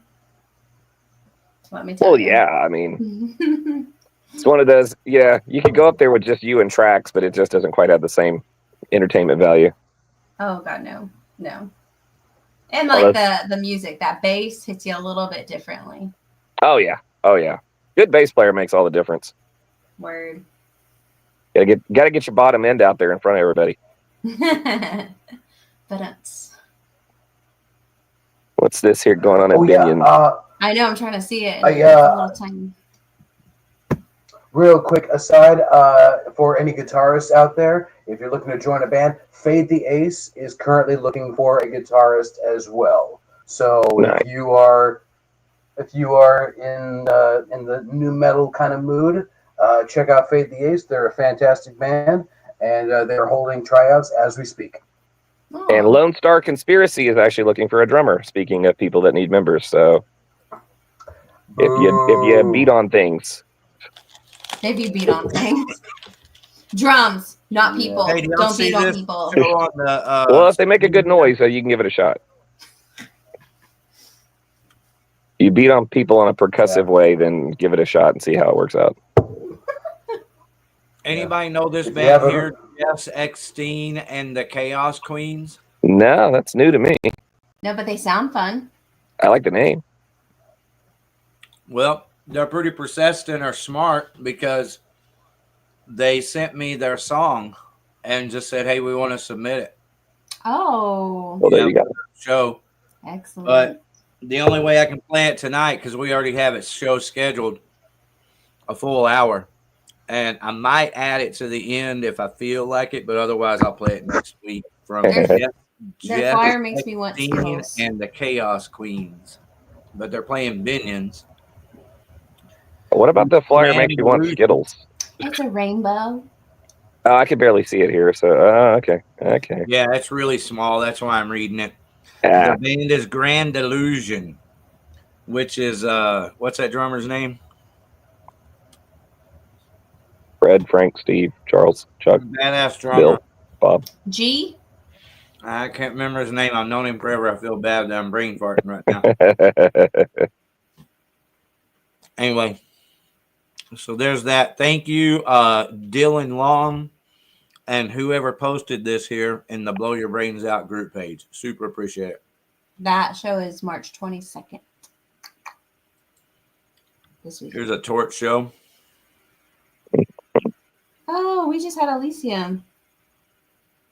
Okay, yeah, I know them. Let's see. Don't know anybody else though. Nope. Gremlin, Anybody know the date? Euphoria. I just saw Euphoria at Oh, a there is a show at It's this Haltom. Friday, March the 28th. No, that's there's next Friday. On next Friday. Yeah. But Euphoria, they're a cover band, but they were pretty good. Who do they cover? Literally new metal, like Just Linkin generic Park new metal. and Okay. Chevelle and all the things. Nice. Midwest metalcore. Yeah, I'm doing this on my phone tonight, so the screen's not as big as I'm used to. So I'm trying to take a look here. You're okay. We got you covered. We can see it all good. Left on Red. Left on It is. Red. Left on red. You got it. Is it Good play eye. on words though? Like left unread, but left on red. It's on. I believe it's on. Left on red. Well, I think the it's play kind of on like, words. the play on words is like you could leave somebody on red, but then also Yeah. taking a left on a red light. Red, It's yeah. kind of, they're so clever. It's cool. Very clever. Like you can. It depends on your mood. You can interpret it the way you choose. That's right. It's either a traffic violation or just ghosting somebody, one of the two. Yeah. SSX, whatever that is. I know it used to be a PlayStation game where you snowboarded. Hmm. I used to like to play that. Had a Is that good the one soundtrack where- too. Dude, that snowboarding game was the shit. Oh yeah, had a good soundtrack. Had a bunch of badass people on it. Yeah, I'm trying to remember that fucking song. One of those wild ass songs. They My just play favorite one songs. off of that was a song called "Leader" by Biff Naked. It was like a punk song. It was really cool. It was off of SSX. I remember that for some stupid reason. Can't remember how to play some songs, but I remember that. We were just talking about this earlier. It was literally one of the best video games ever. Oh God, it was a lot of fun.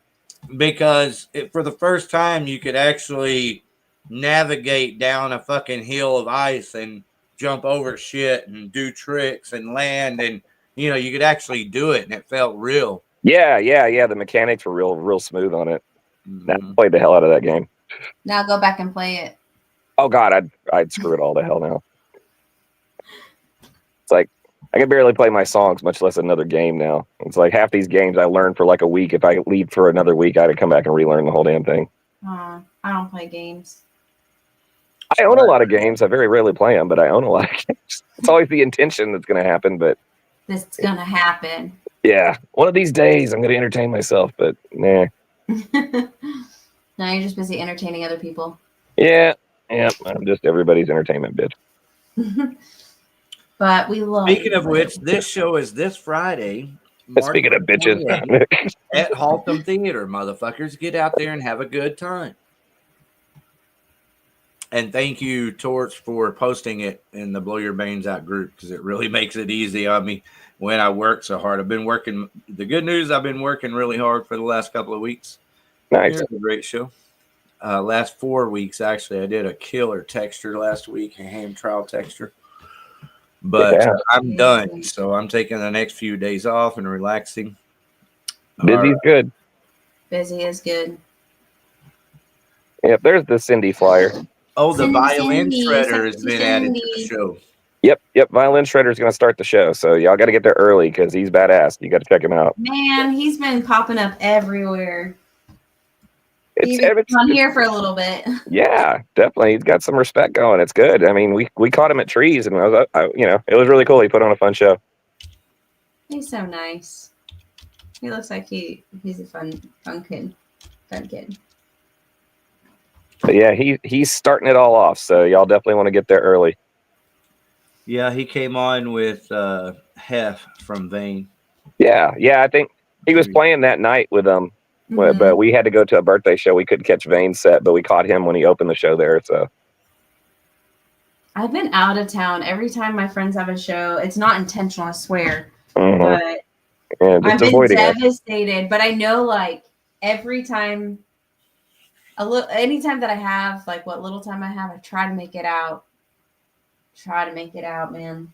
Oh, it's the same way. We talked about that night because it was Glimpse of Death, Breeding Thorns, Lynn Shredder, Vane, all that. And nothing was going on for a few weeks. And then out of nowhere, freaking, like, they did that show while we had a birthday party that we had to be at a friend of ours and everything. So we had to try to pack it all in one night when we had, like, the last 3 weekends, nothing was going on. Yeah. I start getting the busiest during the summertime. So, like, right after February, it just kind of goes. Ours just kind of, it's feast or famine all the time. It's either everything's going on the same weekend or then nothing for a while. I feel that. It's kind of nice when you have nothing. Sometimes. I've definitely enjoyed some of the nothing lately. The Fake Fest. So, Okay. Is it really happening? I guess this is in Florida. Michael and Celeste posted over here. Are they playing it on April 1st? Because that would be funny. No, it's not. Okay. We need to do a Fake Fest on April 1st. Actually, do you remember interviewing Resist and Bite?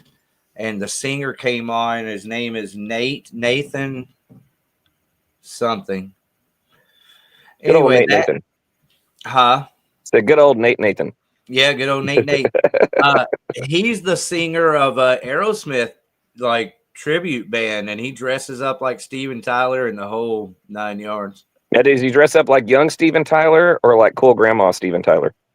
Younger. I think it's young. Yeah, he's got all this stuff, dude. It's pretty wild to think that he's doing that.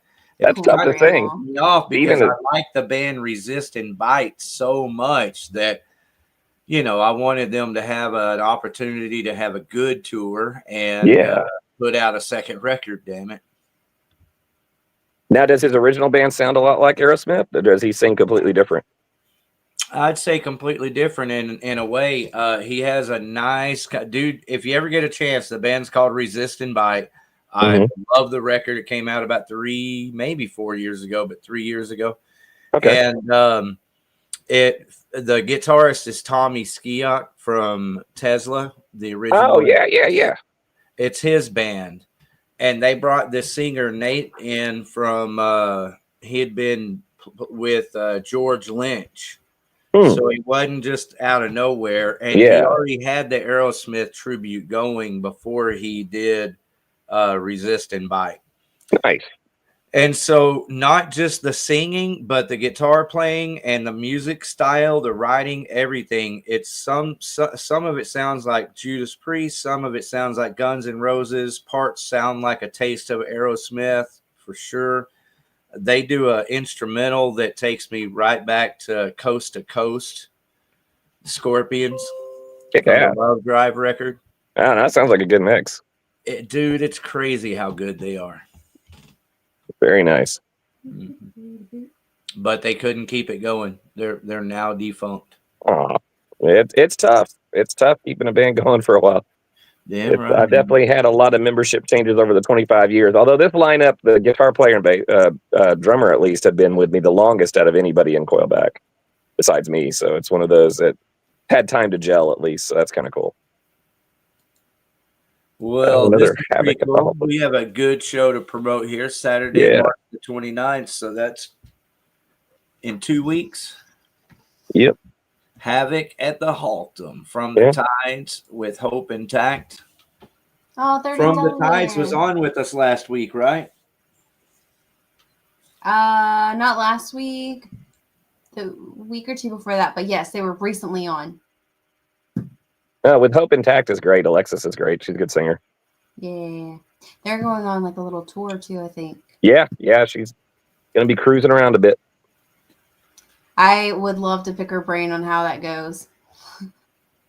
She's fun. She will definitely tell you how she feels. Yeah. Well, and she's multifaceted too, because she does like photography and whatnot. So I mean, she can't do her own band half the time, but it's still really cool that she can do that. Oh no, she did a shoot for LSD. Like some of our promo photos were from her shoot. So she does good work. Awesome. Well, I need to shout out to the Make Sure You Get There Early band.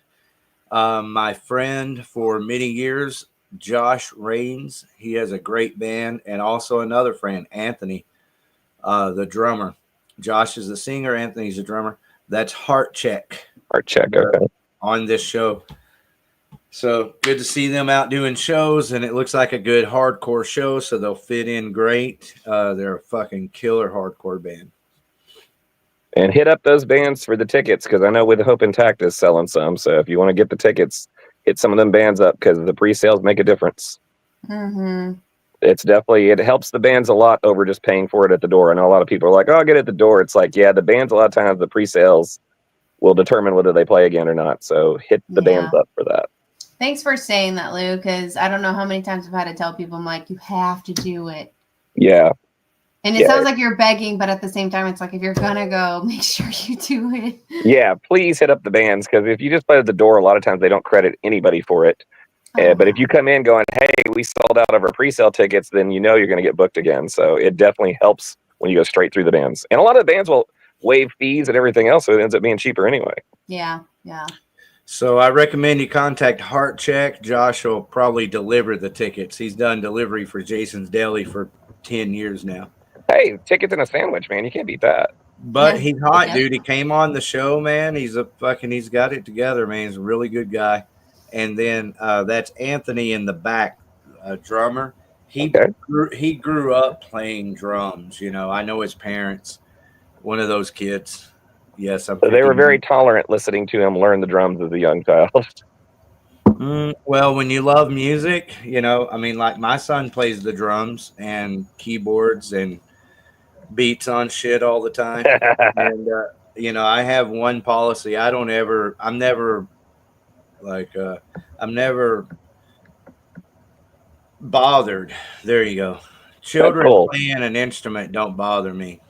Some parents can't handle it. I know my parents. I started on drums just because I have a real percussive sense, and yeah, they didn't last very long. They decided to give me something that I could go, play more melodic and less beating the crap out of it.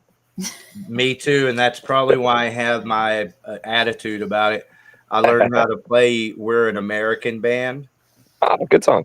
Killer drum song. Just if you have anyway, I learned how to play it on a Well, friend off the of mine, cowbell. Speedy. Shout out Speedy. I played on his drums, and so my mom hated my dad enough to where the only thing she really ever bought me in my life was a pair of drums to take to my dad's house. So that lasted about the third cop call. As I Oh, damn. about the third time, I traded my drums for some weed. That started another tradition. Yeah, well, the tradition is support the kids, man. Support them all. Anybody making noise to make music, that shit will never bother me. And if you let it bother you, it's like, what the fuck, people? There's so many other things to be bothered by. Oh yeah, yeah. Some people just get bothered by everything. It's an ass whoop. Yeah. Well, hey, since we have a captivated audience, may I just say, new release on Friday, the new existential album Aspetta will be coming out on all major streaming services. It's an album I did with the legendary Ty Macklin from Alpha Omega Studios. You may recognize his work with Erykah Badu and India Ari. I must say, it is definitely the most experimental album that I've done. So check it out at your latest convenience. I plan it on the solstice because I feel like the spring solstice is a nice rebirth, and what better way to start off a rebirth than with a soundtrack? So, Aspetta by Existential coming out on Friday. Check it out, y'all. Nice. Yeah. I like it. All right, we'll check it out. David, can you send me a link real quick, or just tell me where I can? Is it on your X610 page yet on Facebook? It's okay. Let's see. If you go to, if you just look up Existential DistroKid, it should give you a overall link page for all the places that it will be dropping on, Apple, iTunes, Spotify, all that. But yeah, I don't have a link on me currently. It's okay. I'll pull it up just as soon as I get a chance to. Okay, yeah. But it was definitely a wonderful undertaking with a legendary engineer. And I must say this, a lot of engineers, they know music theory, or they've just been in bands forever. Ty sees music in colors. Like I know there's like a scientific name for that, but it was really cool to work with somebody that is like, okay, when I hear this, I see this color, or I see these images, as opposed to saying, okay, you're an F sharp minor, the next logical step would be an A flat major, So it was a really cool, weird way to make an album. And also the final track on that album ended up on the Spooky Productions movie, their follow-up movie with their kids. So a part of that album ended up on the soundtrack for a really cool short film. Nice. Very cool. That's dope. And hello to everybody. Said hello to me, Jared. Everybody. Hey, I saw you in there. Fucking Kill House, man. Love you guys. So, howdy. Love all the. We got any Kill House shows coming up? I haven't seen any. Jared, let them know if you got Kill House coming up. And he was talking about possibly doing a Lab Rat show or two. That'd be kick ass. Bring that back for a little bit. And I know the Coilback EP is about to be out soon, and that's going to be a bunch of older songs that we redone for the 25th anniversary. So we revisited stuff from like 20 years back or so and re-recorded them with the new lineup and stuff. So they're going to be a little heavier, a little bit better production and everything else. So that's going to be coming out real soon. Can't tell you the exact date because I honestly don't know, but it's coming. We have one of those songs to play tonight. Correct. Your Misery is off of that one. Woo. That one appeared originally on our first EP way back in like 01, and then we re-recorded it for the album in 03, and we haven't even played it live in forever. So it's one of those that it's another one from the archives we went back and redid. Kind of has some Megadeth vibes to it. Nice. But Jeff Mount kicked ass on it like he always does. Always. Shout out Jeff Mount. Oh, yeah. That's one of his personal favorites off the EP. So we decided to release that one first off of it. Work Studios, everybody up there in Hurst. Alton. What is it? Hurst? Yeah, Hurst. Yeah. Super good guy, though, like highly intelligent. And, dude, just thank you, Lou, for sharing the song with us here at Blow Your Brains Out to play later tonight after the weekly concert calendar. Oh, definitely, man. We always appreciate you guys playing it for us. So. Damn right. Y'all hear that? That's how you do it. Okay, so I want to shout out to Anthony LaRussa. That's my buddy. Thank you for taking the time to post this shit over here. Everybody go support them. Support my buddies. Who is this? The Michael Bottle Band. See what he's saying here. Hey, folks. Michael Bate from the Michael Bate Band. I have but one question for you. Would you like to have a blast with me, your host, Michael Bate, on Blast Music 247's Blaster Rock and All right, so there it is. Your blast on 247 Rock and Metal. Right. Michael can blast on you. Hey, either way, I appreciate you, Michael Bottle Band, for posting that over here in our group page. You never know, it might show up on the weekly concert calendar. There you go. All right, so I definitely want to get to that Verma Fest. There might be something else that we need to talk about. There it is. Up two. Up, keep going, up more, up more. Just there it is. Yep, no, down. The pic. No. The picture of the people on the beach. No. The picture of the people on the beach. Down. That one. Down. There it is. That's you. That's X610 Chill, everybody. Okay, so if you go to the group page and click on that, it'll take you to the page where you can buy it on iTunes and Amazon and Spotify pre-save, which I'm going to go ahead and share that here shortly. But there it is. There's the DistroKid link right there on the group page. And thank you very much, Dave Jarvis, for taking the time to post that here in the Blow Your Brains Out group page. Well, thank you very much. This is my 6th album in 2 years. Damn. All right, very cool. I try to stay busy. Mm-hmm. It is crazy. I mean, the amount of music that you had already made when I kind of discovered all of your music was crazy 2-3 years ago. But the amount of music that you've been putting out, dude, you're a badass. Proud of you, man. Mm. Well, thank you, guys. Thank you very much.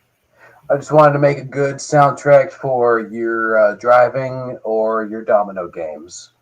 What if you're playing dominoes while you're driving? Will it still work? Absolutely. Cool. Absolutely. But there's not enough music that's geared towards that. Maggie. What's up? Holla. My friend. Holla. Where am I coming to you live from? No, the fucking calendar. I have to talk about the Verma Fest right quick. All right.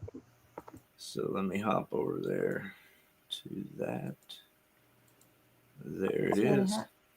There it is. Yay. Ariel, speaking of beautiful, you have looked so good tonight. Oh, thank Doesn't you. she It's my new always? background. It brings out the color of my face and my hair. Adorable. I love how you have the A in the background. I love it. Purple is a good color for you. Yes. Like, No, you making totally my head work so purple. big right now. It's all Ricky. He made this for me. Do it. It's that lead singer's shit. No, but no, you look great. Really. It Period. pulls the purple from your hair. You can see the purple in your hair like more glorious than you could before. Oh yeah. I love it. It's so cute. She had that brick background all that time, which is something that No, I like this better. Love it. Yeah, thank you, Ariel, for switching. Appreciate it. Ariel. Thank you for making it. All right, so let me get Cutie. this Irmafest flyer up here. How do I do this? There it is. All right, so this is a big show, man. This is a big deal, yo. And of course, we'll be talking to everybody about it more as the time approaches. It's Saturday, April the 26th. And this one is at Trees and Reno's. Yep. They got lineups on both. Yes. All right. Okay. We were kind of wondering where all those bands were going to fit. Yeah, half of them are at Reno's, half of them are at Trees. If they fits, they sits. All right. Well, we love all of these bands, but tonight we have on our playlist some Perceived, so we'll be playing that. Oh, the Interpret Sons are on there. We've had them on our show. Good guys. The Argonaut. Yeah. Yeah, we did that hot sauce video with one of the guys from the Argonaut, the one where we tried out all the hot sauces. Was he in costume? He was in character. Character? Yeah, he was definitely in character. So we had some fun with that. We were just being goofballs. Basically, you're trying a lot of band-based hot sauces. Lou. Hey, Megan. How's it going? Lou? Haven't seen you in a minute. Oh, it's been a while. Yes. Megan Mosh Pit, thank you for making it here. And hello, James. James is also here. James, the guitar player from James. What's going on, guys? James? Friend. Not much. I got here just in time to hear us talking about how beautiful Ariel is. Oh. And all her purple glory. Beautiful, period. She's That beautiful make in me any blush. color. I don't know how to take compliments. Yeah, that James guy is going to be in that show too. There, so You take it with a grain of salt, baby girl. All right. Well, we started this weekly concert calendar with this show before James got here. And you know what? There is actually another very important show that we need to talk about since Megan Mosh Pit is here. Yeah. Mosh Pit Production, Mosh Pit Entertainment. Let's give them something to talk about. A little mystery. Yes, ma'am. That voice. Look at this. Razor blade dolls, you guys. And Rivet Head on the same gig. What is this? Awaiting Abigail, you guys. You have to go to the show. Tell us about this show. Yeah, we were talking about it. It's like actually cool 6 years ago. 6 years ago, we had that same headlining lineup. We all played our last show at Curtin. No way. Coilback, Razorblade, and Rivet Head all together for our last show. So James, Razorblade what band are you in? Did it I'm again. in Awaiting Abigail, and a funny story about that is Heather, our drummer at the time, was in Faded Grace. They played one of the last shows at the Curtin Club also. Yep. Oh, Faded Grace. I love those bitches. Yeah. So Heather. Shout out to Faded Grace. They played a show with me. It's been a little bit of a mystery, but I know Heather well. That's so cool, James. Yeah, I actually have a video of one of the songs from that set at the last Curtin show they did. Damn. Yeah. Rick, Heather and I went to high school together, and so did Lori, our bass player. Yeah. And dude, we were playing in bands. I mean, we were terrible, but we were 15 playing hair rock in my garage. And then by the time we were 17, we were playing Joe's Garage as Anathema, we were a death metal band basically. But Heather and I go way back. She played saxophone in band. Tina from Faded Grace. Nice. Yeah, she was. Tracy. We did those bitches fucking rock. We did an Outlaw Video showcase with Faded Grace, and it was one of our all-time cool shows that we did. You're all good, Megan. We're here partying in the My parking lot. favorite show that with Beta Grace, my favorite show that I ever got to do as Mosh Pit Entertainment was an all-lady lineup, man. It was fucking badass. I had Push, Beta Grace, and those chicks, they fucking rock. And Tracy's my homegirl from back in the day. You know, she was with Alpino from Hellgoat. Faded Grace. Oh my God. We go way back. Love that. Yeah, Tracy was actually like our choice for to do this project, but she just wasn't really into it. She didn't really want to do the whole scene again. Yeah. Really? Yeah. Well, she's very much doing her own thing now, and I'm so happy for her. She's traveling the world. She has a husband now that genuinely cares for her and is like making her life well, and she's doing really good. I'm so happy for her. So beautiful. And she's a badass, still really sing, and she is in super shape. Like, she's like a woman. Anyways, Nice. Tracy, I love you, girl. If you're listening. I'm gonna shrink Maggie into like a little angel and put it on everyone's shoulder so she can speak positive things into people's ears. Period. Because I love you, motherfuckers. I'll be sure to put the best notes in there. You make little Maggie mosh pit pins and just put them on your shoulder. And she will remember Outlaw Video TV. Megan, do you remember Yes, Mod I will. Effect? All right. Yeah, dude. It sounds very familiar. I don't know if I had any direct contact. Mod Effect was Tracy's band with Jalapeno before she joined Faded Grace. And what was cool was they did a reunion show where they opened for... that was probably because my... No, I was going to say they unretired for one show where they opened for SPM where they let him out of prison for like a week. Shut the front door! South Park, Mexican, bitch. What? I would have said... Oh, been there. I would have totally been there. I want to say that show was at Reno's. Of course it was. Duh. Giving you all that hand clap. Thank you for being here, Megan. I see Megan's event on screen there. Yes. Megan, tell them about the event. Throwdown Float Fest.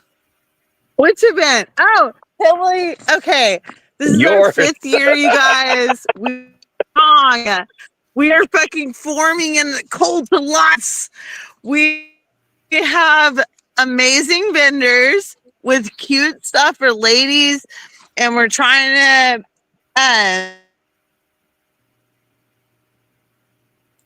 we're losing Megan. We're gonna have a little bit. We're gonna have so mysterious. Yes. It's intentionally blocking out. Yeah, we're gonna have a blank. This year. We're doing different stuff than we've ever done in a year. I have never had a trip on any roster I've ever thrown as Mosh Pit Entertainment. I've always been fully about original artists. But I'm telling you right now, as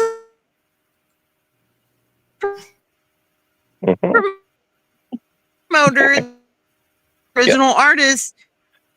That's what I'm saying. There's going to be a new style of music before long. Trendy, like tribute band for the normies. I've got Bad Company tribute. They're Breaking Bad Company, and they sound exactly like Bad Company, you guys. They're amazing.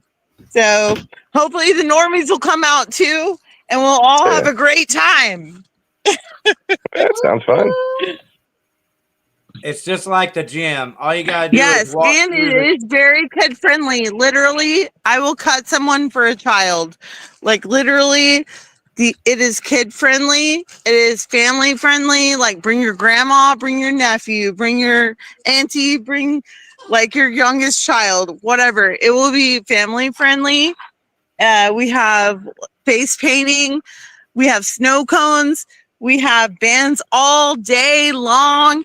And if you get drunk, don't you worry, boo. You could you fuck the cops. Yeah. Spend the night and stay safe and have a great night. And guess what? The next day, Got it out. we have a special surprise. It's going to stay a surprise. Surprise from 10 to 12.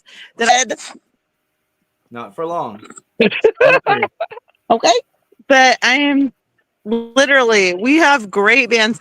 And in the middle of the day, we got hand over fist. So it's a surprise, it's dude. about to get rowdy. Surprise. Literally. Okay, listen. Okay. Your mic's cutting out, Megan. Despite the fact that most of my events that I've ever put on as Mosh Pit Entertainment have always been metal, but this is specific event because it's a family event. It's always been more like geared towards Southern rock, country, hard rock at the most. But Hand Over Fist is on this year, you guys. So you better come out and bring it. You better bring it. For my boys from Hand Over Fist. That's my brother from another move. Andy Biggers! Yeah. We are going to have a fun time, you guys. We have vendors. Where is it located? Where's it located? Let everybody know. It's located at this beautiful campground. It's highly manicured. It's 12045 US 281. Basically, you just drive down 20 until you get to 281 and get off, and then you drive until you start to see this amazing, cool architectural bridge, which is so cool. And then you just turn right and you'll go down into the property. And then guess what? You're there for the night. You're camping. That's right. Safe. Everybody write that down. And it also takes place in Santo, Texas. So we got Dude, you're right on the Brazos River. Santo, Texas. Take the little road trip. Brazos River. And you can rewind this cast and get all the directions right there. Just write them all down, and you know how to get there. So. Yeah. And you can find out what the surprise is. When you get there. Period.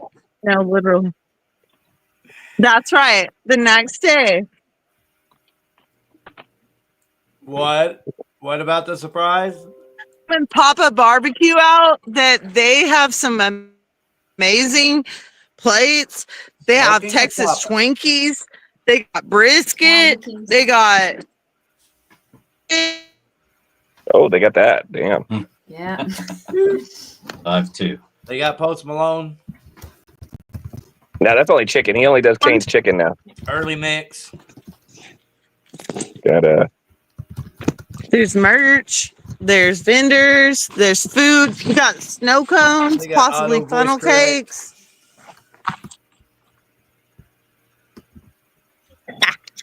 I'm getting hungry just thinking about You know it. what's really crazy? My auto voice correct keeps putting 31 RST.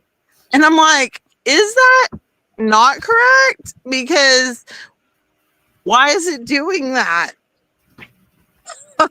On the original flyer. It's just messing me up. But anyways, I do not know. I wish y'all were here to drink this vodka with me because then I would have drank less of it. Oh, God. If you scan this QR code, it takes you directly in to buy a ticket. It takes you directly into Megan Mosh Pit so you can share the vodka she just had.